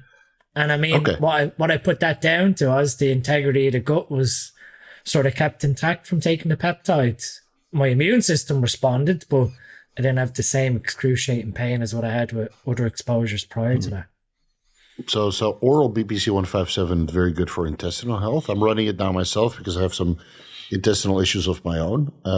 So I will continue that then, because it's good to hear that it just has a building up effect. I'm running 500 micrograms per day with about 500 micrograms of KPV. It also helps with intestinal health. Mm-hmm. So I'll continue to run that for a little bit longer, because I didn't really notice much of an effect, but I guess it's a slow, a transitory effect over time. It's one of those ones, I think, like that gluten challenge, where you can sort of see whether it's doing the job or not. But I guess maybe at some point what I should do is stop and give myself 6 or 8 weeks break. And if there was ever an exposure during that time, what would be the difference? Well, touch wood, I don't get an exposure. But I mean, I've seen nothing but positive benefit from running it last year. All right. Yeah, of course, we've all done the injectable stack of the two of them together for tendonitis or, very minor muscle tears. But I guess the caveat here is we're going to, all roads lead back to growth hormone. BPC-157's main mechanism is upregulation of growth hormone receptor density. Yeah. So, when you do injectable BPC-157, part of your protocol should be with growth hormone. Yep. Especially if you've got a tendon injury or a tendon repair that you're trying to facilitate. Again, putting these things locally, you get some marginal effect locally, but it goes systemic because it's an aqueous-based solution that diffuses into your bloodstream. So you don't necessarily have to put it locally. Putting it locally will allow some of it to act there first before diffusing. But the very first protocols of, you have to inject as close to the tendon as possible, not necessarily. No, diffuses. The other useful thing, I guess, from reading into the mechanism of both of them is they both upregulate and downregulate angiogenesis. So they're able to put the halt on angiogenesis to certain parts of the body and upregulate angiogenesis to others. So when we're looking at, people caveating potential cancer risk from this angiogenesis, BPC-157 tends to know where to upregulate blood flow delivery to and where to direct it away from.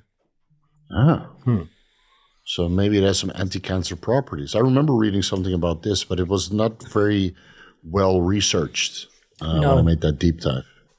No, it's not. Well, obviously we're looking at animal-based studies really when it comes to these two. But, there's one retrospective human study on BPC. That's it.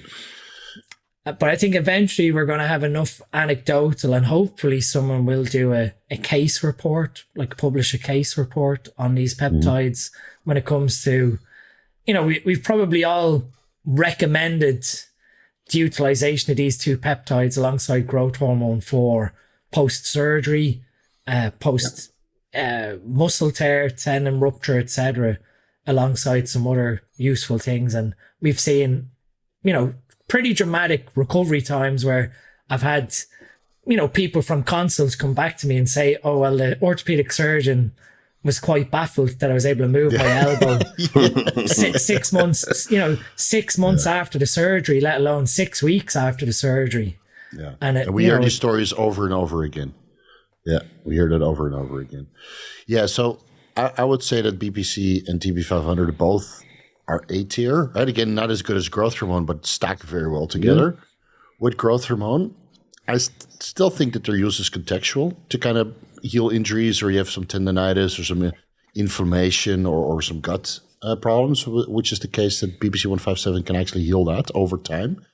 So I can't put it in S tier, but definitely A tier. And I know that if I put it any lower than that, we'll get a huge rejection and unfollows. Because like with GHK-Copper, I think everybody can agree. And growth hormone secretagogues, everybody can agree for us to put it in E tier.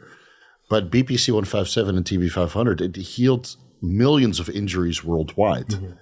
And I think the anecdotal evidence is vast. Because when they put that on the article 30 or 503 A and B, where they limited the compounding pharmacies from prescribing TB-500 to BPC-157, that's what everybody pointed the finger to. Like, what the fuck? We need this. It was even on Joe Rogan. And he's been a very big advocate of these kinds of peptides. So what do you guys think? A tier, higher, lower? A. No, A. I mean, even like you said there, the fact that WADA have now started to place it as a banned substance, they know how useful these two compounds are. So again, yeah, it's I'd agree A. Which is a shame because it has no shown performance enhancing benefits, but it shortens the time between getting an injury and being back on the field. So if anything, you're handicapping the athletes not to play more. So you're literally taking good athletes off the competition. So, which is that's WADA. Stupid decisions. Don't worry, I made a WADA prohibited list. Or WADA approved doping stack is 1 hour and 40 minutes long because I put Mots-C in the prohibited list. So I got upset. So now I showed them 1 hour and 40 minutes of options that are not included. Fucking assholes. I think those are all the peptides. I know that Dean had a couple other ones. And we have some time left. So, but I don't have any experience or real experience with these. So I have epithalon, FOX04, Mots-C, I have experience with that. SS31, the bioregulators, Ogans, Allens, immunoregulators. So maybe we can do the top four, right? Epithalon, FOX04, Mots-C, and SS31. And then the bioregulators, I think that's more of a discussion point rather than a classification. Yeah. Dean, what's your opinion on epithalon? To be honest, it's one of those ones that it's a bit of a leap of faith. When we use it. I'm taking this, I feel good about my anti-aging. Yeah. I mean, I've personally so far done 5 courses of the Ukrainian protocol, which is 50 milligrams every 6 months. And, someone said to me, well, is it work? And I'm like, I won't know until, 15, 20 years time. And maybe if you do like a telomerase check, because you can do one of those where you can see obviously how much telomerase you're expressing. And in theory, you can look at the glycolated age of your genetics, which gives you an insight into potential biological age. But it's one of those ones that from the research in terms like how it improves circadian rhythm, how it improves pituitary health, improves telomerase, a lot of it is theoretical. It's been utilized by the Russians for, at least 30 years now from Kavinson's research. So there must be something thereof. And I mean, we only have to look at how old Kavinson was when he died as well. So there's some level of evidence anecdotally towards it being anti-aging, but is there a direct study comparing the effects of epithalon versus alcohol poisoning? Because it seems that vodka is like the favorite pastime of people in Russia, which I get. It's cold.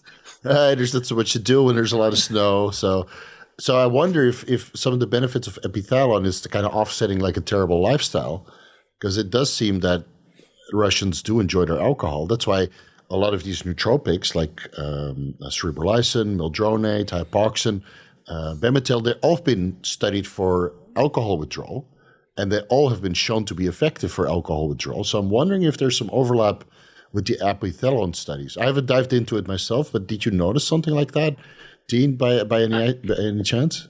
I didn't personally look at that sort of level of what you're saying, but I will now and have a check. I mean, is it something that you're going to recommend to everyone? Probably not. But I guess for those who are looking at, anti-aging and how we understand the cell division and, your Hayflick limit of when you run out of cell divisions, epithalon slowing that down by improving your telomerase. Yeah. It like what we always talk about, the monetary cost to do like either the Ukrainian protocol, which is 50 milligrams, or the Russian, which is 100. You're looking at like $280 to maybe $400 every 6 to 8 months. You're banking that investment that in 15, when you're in your like late 50s, 60s, 65, that all this anti-aging protocol that you've done in your 30s, 40s, 50s has paid off. It's kind of like a government regulated pension. Yeah, it's we got to put all my money in, and fingers crossed, I actually pay out by the time I turn 75. It's one of those ones that you can't tell if it's going to work or not. It's just, this is what the research shows. Check your telomerase if you want as sort of a sanity check. Maybe after do a baseline telomerase now, and then 5 years do it again and see what the difference is. And what you're sort of hoping for is to hold maybe your telomerase level as it was 5 years ago without it sort of declining. It does make sense to do it on paper, because when you use compounds that induce hyperplasia, right, cell division, and in the process of hyperplasia, your telomeres shorten. So it does make sense to have some sort of telomerase activity upregulation in place, whether that's from epithalon or ashwagandha root extract. Astragalus root extract. Yeah, astragalus has been shown to upregulate telomerase. I think either or, but then astragalus has the added benefit of helping you with your kidneys. And if you use maybe 2-3 grams per day, you don't have to megadose it. But that's also an insurance policy, because I still see people have elevated creatinine levels, albeit that cystatin C is in range, while they take astragalus root extract. Now, I haven't seen any direct comparison, but from a cost to benefit perspective, I think $800 on epithalon versus maybe $200 on astragalus root extract over the years. Well, is it the same? Would it be advisable to do both? What do you think? So the part of astragalus that they sort of see the telomerase come from is astragalus side 4 or IV, which from my understanding is in a very, very small amount. Like when we use the actual whole root extract, astragalus side 4 you can obtain by itself, but it is like epithalon, it's very expensive. Yeah. So yeah, I like it personally on paper. And like I said, it's not something I'd say to someone, oh yeah, you need to do this for anti-aging, because as it stands, like you said, I'm not going to know for 10 years whether what I've done now or not has paid off. If you do have to budget in like an anti-aging stack to do it, then yeah, great. On paper, looks great. You're not potentially going to regret spending that money running your Ukrainian or Russian protocol. But if budget is tight and money is something that has to be considered, there's other things on top of it. And growth hormone, probably. Growth hormone. Yeah, and I don't think that has any anabolic potential. That epithalon is purely anti-aging, kind of like taking rapamycin occasionally. It increases glutathione too. You could just take glutathione. Glutathione? Glutathione, sorry. Yeah, okay. Yeah, so I don't think we can classify epithalon because it's so obscure. It's very nuanced. But it is promising to look into if you're financially secure and you're trying to save, get a couple extra life points. Let's see, what's next? Fox04. I never heard about that until you brought it up. So, Dean, take it away. Fox04, it's another one of these anti-aging peptides, but it's more down to cell senescence. So it's one of the mechanisms I'm sure you read is it's able to basically hunt out senescent cells. And I never heard about it until you sent me. Sent you the name of it. So clueless, you're sort of going around and killing off the zombie cells. Which, from an anti-aging perspective can be useful, because what we sort of understand from even the oxidative stress models is once a cell becomes senescent, so basically senescence is where you reach the end of cellular division for a particular cell. So it's basically, it's neither, it is alive, but it's not technically alive and it's not technically dead. So the best example would be a grey hair. You've lost the melanin producing cells of the hair, but the hair is still able to grow. So what we find then is the senescent cells can produce SASPs, which are like these signaling molecules that trigger off senescence in neighboring cells. And that's sort of why when you get one gray hair in your beard, you end up with a patch, because the other cells around it start to age as a consequence of the SASPs being produced. Okay. So when we look at, how can we reverse potential aging of a cell, we can allow the body to determine that cell has senesced and to remove or eliminate it from the body and encourage a new cell to grow in its place. Okay. So it's some sort of apoptotic instructor?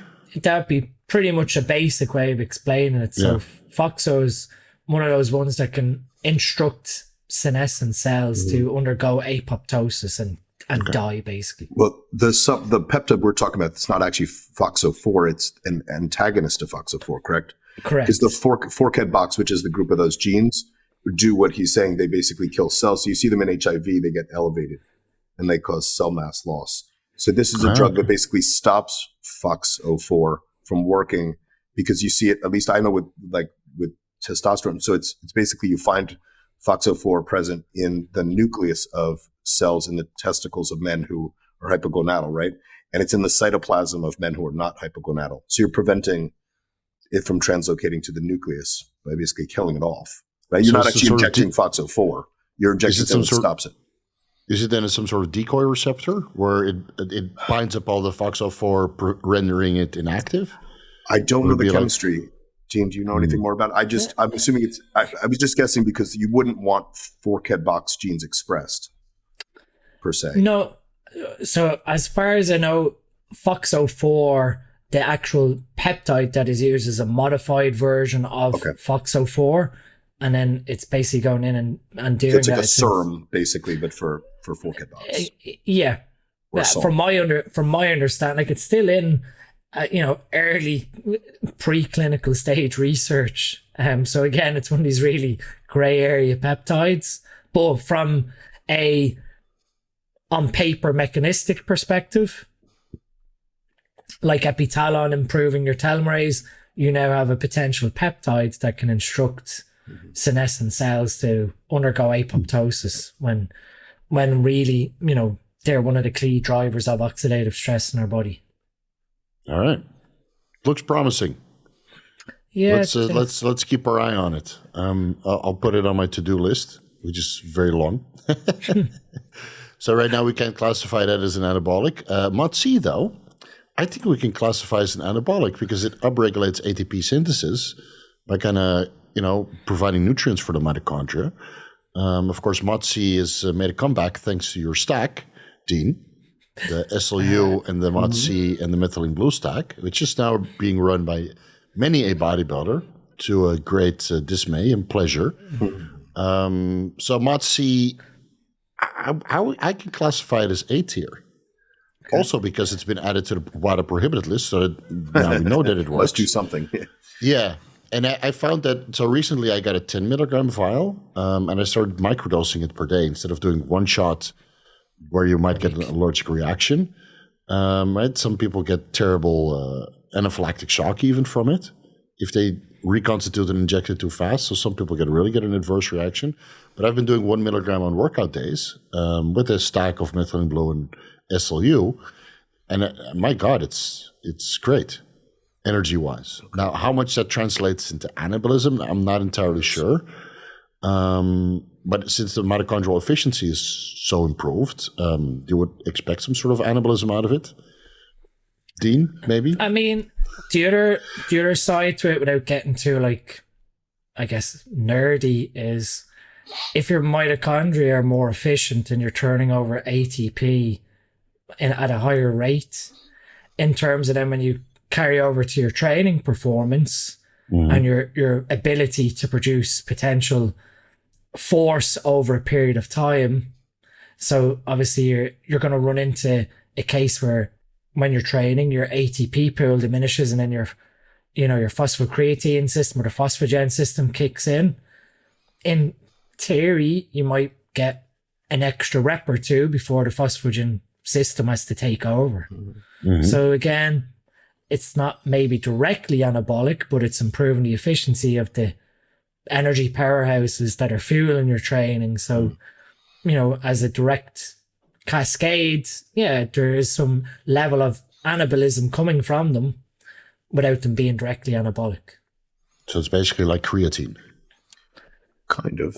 We take over after creatine ran out. Yeah.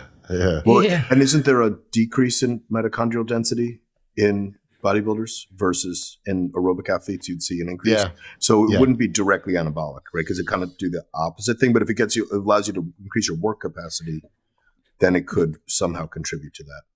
Yeah, that's what I've noticed from the stack of the mitochondrial operating too. Yeah. So you started running. You started running this stack also, Kurt? No, I've never used it.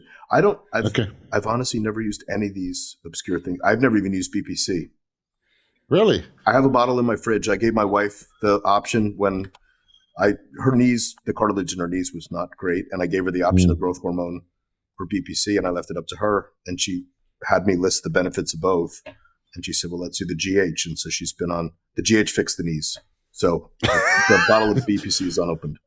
All roads. I've never, knock on wood, I've never been injured in training for 37 years. I've never hurt myself. My God. Amazing. So you should train with me one time. I'll get you injured. You'll hurt me, yeah.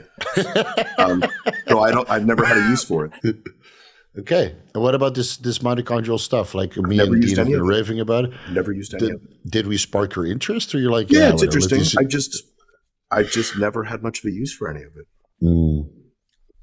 It's good, man. So who knows? I'm not against it. I really like Mots-C and SLU and methylene blue. I think that's a life-changing stock.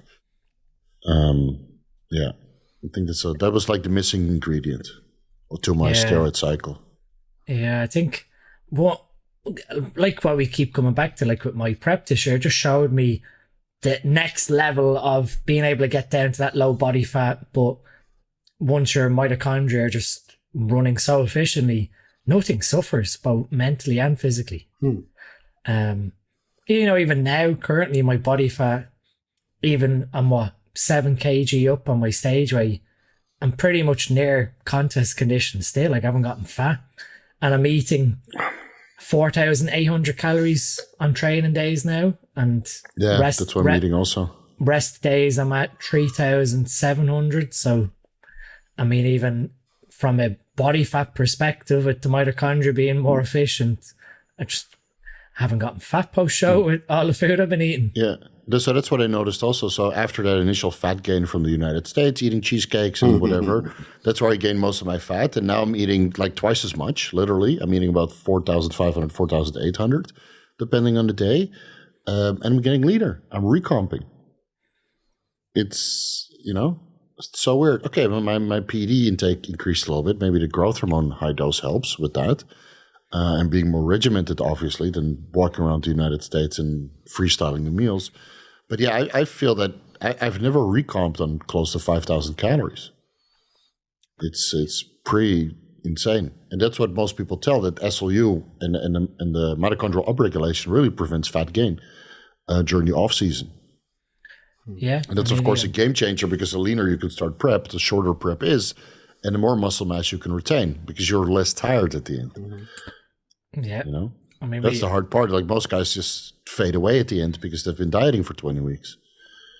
We never adjusted my calories once during the whole prep. If anything, I had more refeeds, like I kept saying. So the actual efficiency of the system improved as prep went on, as opposed to, for most, it's actually you're pulling calories away because of, again, we're coming probably back to mitochondrial efficiency drops, or their ability to burn fat, or they just don't have enough mitochondria to support all these processes.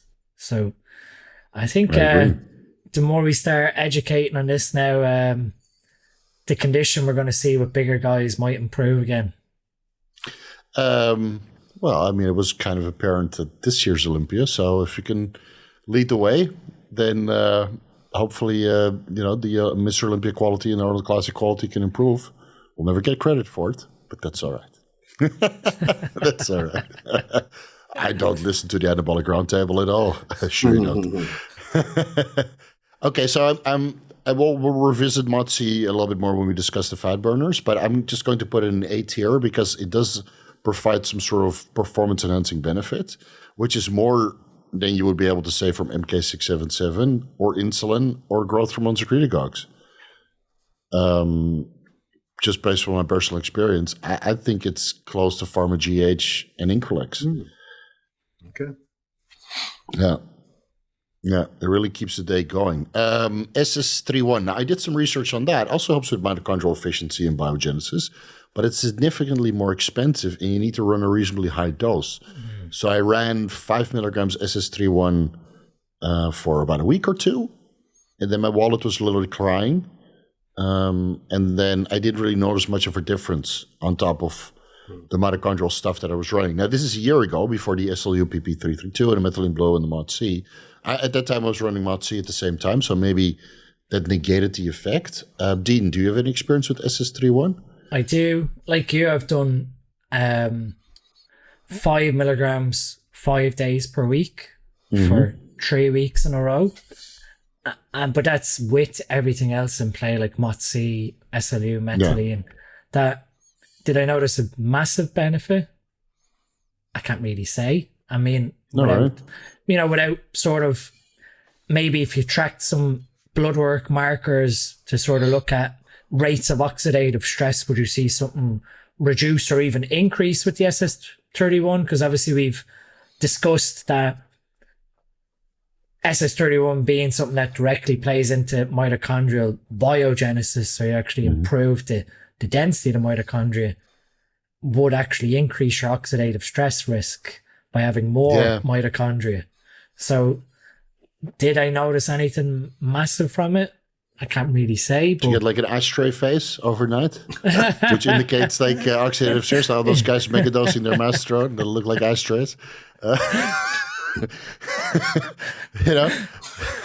of course, if you're running like injectable glutathione and methylene blue, then you kind of mitigate the oxidative stress.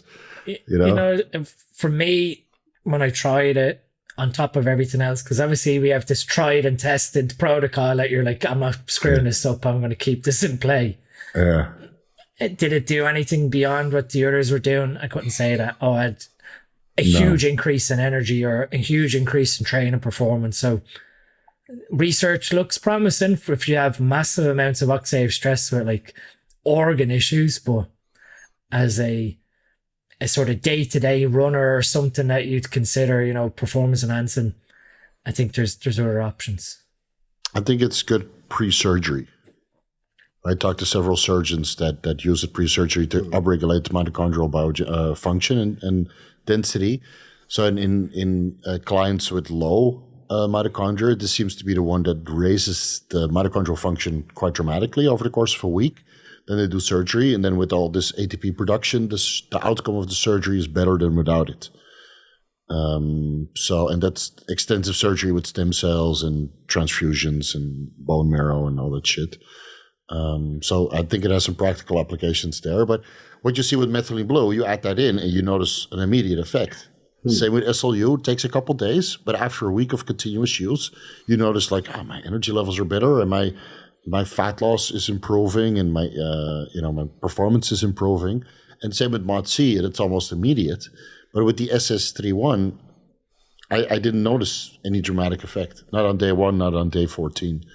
So I wanted to try it as an IV, like what the research says, and do 25 milligrams as an IV, but I've yet to get Morgan to do it. It's gray area. And again, am I going to? What's the purity? Am I going to see anything from it? And it's interesting, like we've discussed, but I think we've sort of nailed the 3 that are tried and tested that I'm not gonna move away from. Not based on anyway, because obviously we see in my bloods. I done my blood work, whatever it was, 6 weeks post show, and it was pretty much as good as would be expected. And nothing on the blood work showed anything towards running SLU since January as SLU causing any problems. Seems to have no effect on blood work. No effect.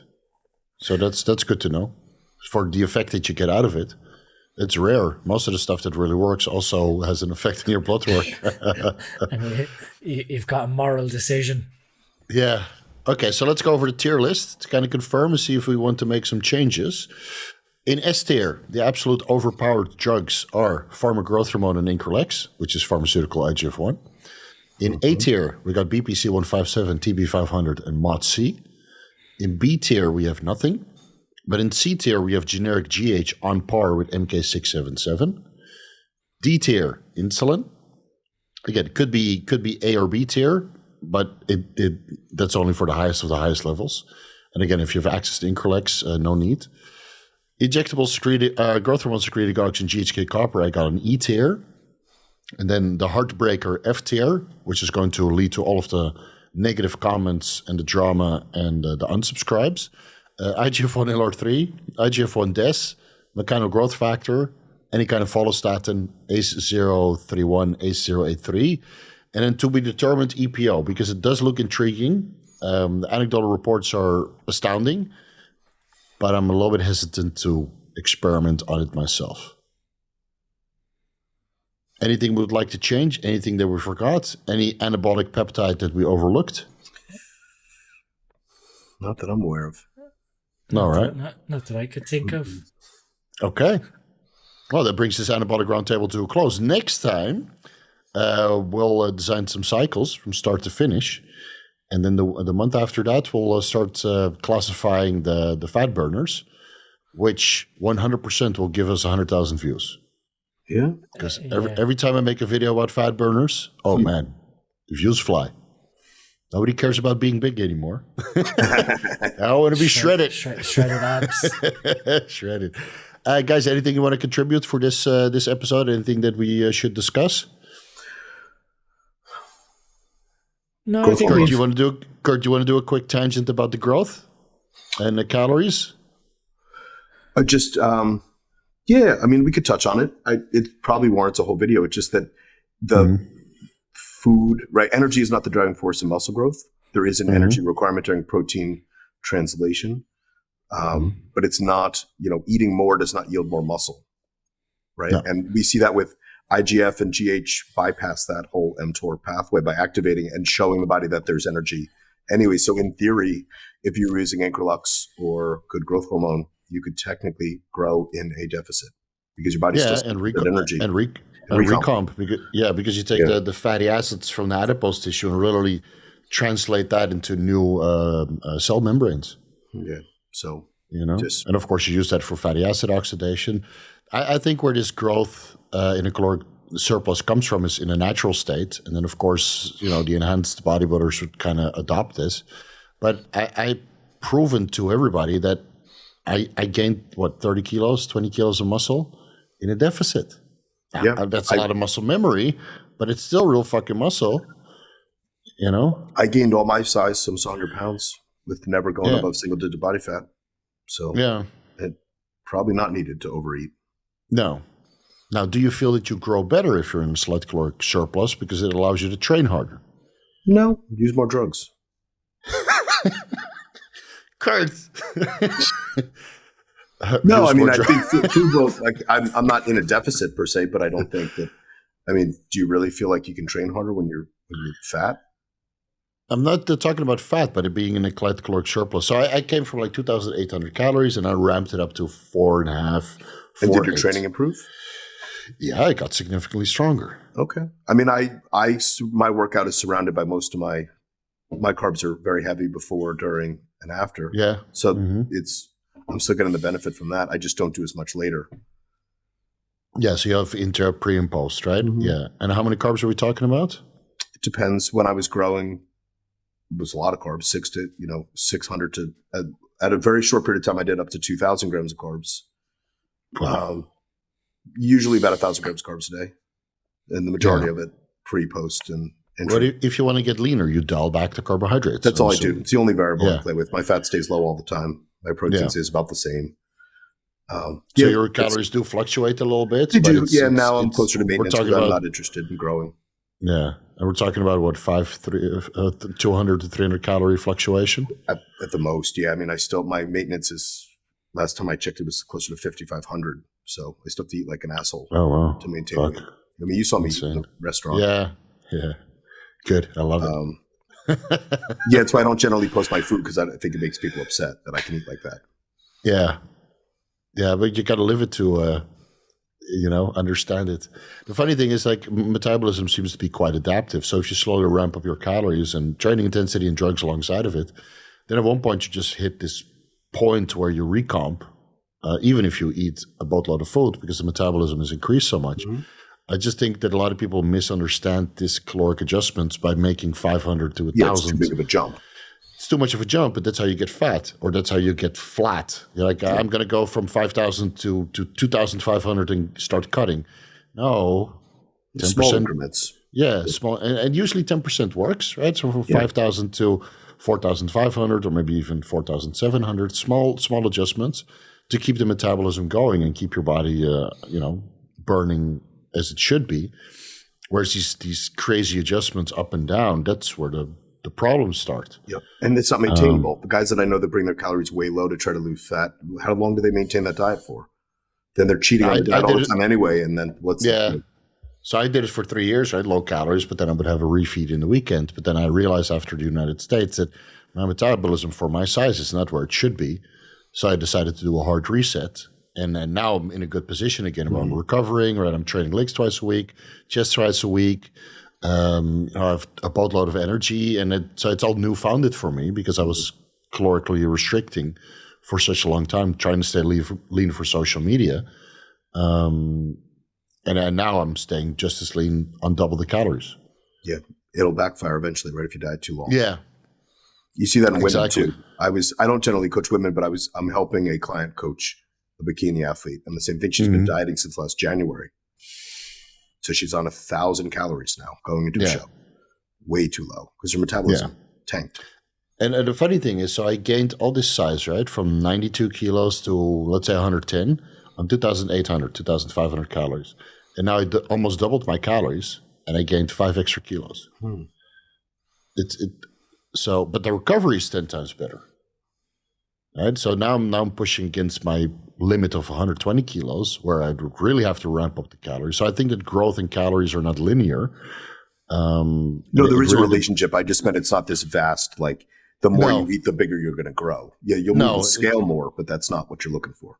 Yeah, and it seems to me at one point you need to eat so much food just to sustain your size, and that's where a lot of guys hit that wall because you're eating so much food that physically you can't eat anymore.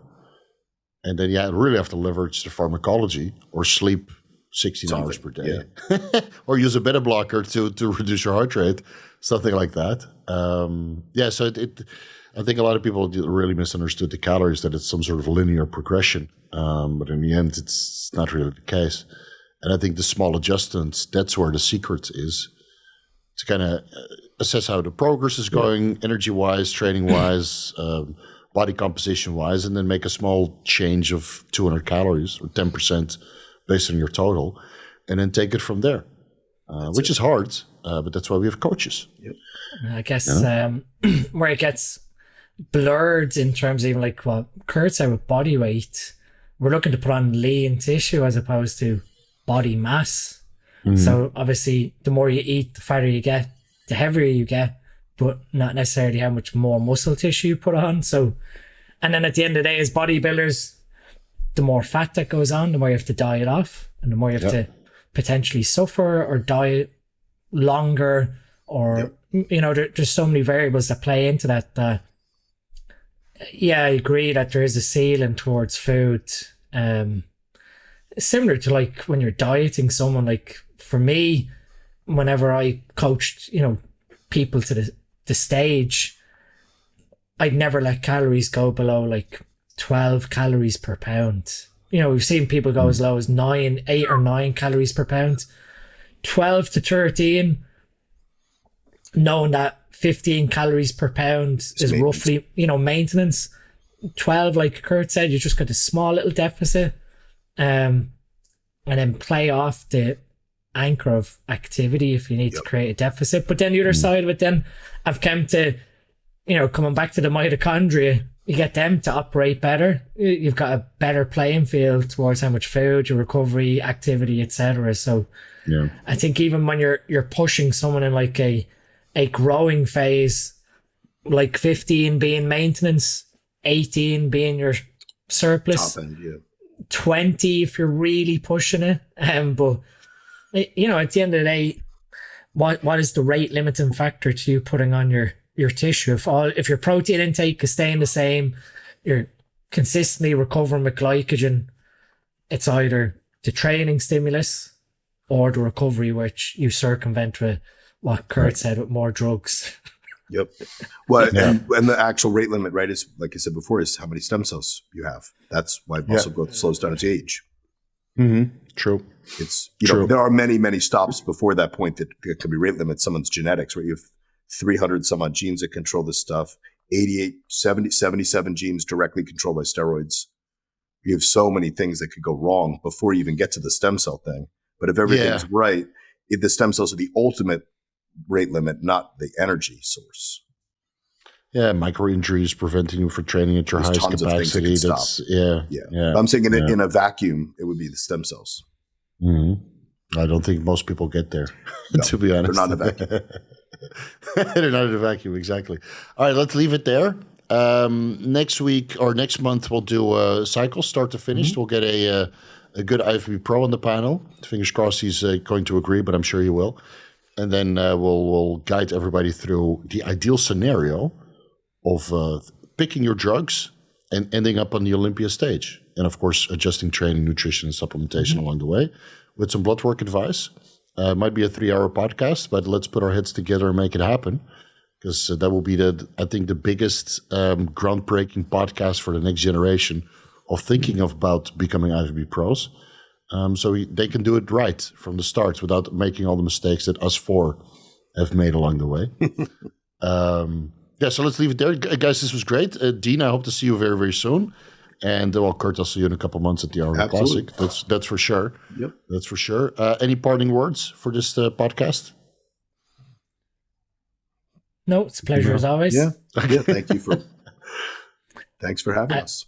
As much controversy as we strive up with our tier lists, they're always quite fun. Yeah, you see it in the comments on Instagram, but we do it to entertain. Right? Are you guys not entertained? Guys, you can find all the social media links of Kurt and Dean down below. Give them a follow, give them a subscribe. And we'll be back next month with a vengeance. And then if you're upset now, you can be a whole lot more upset next month. Peace out, guys. See ya. Peace.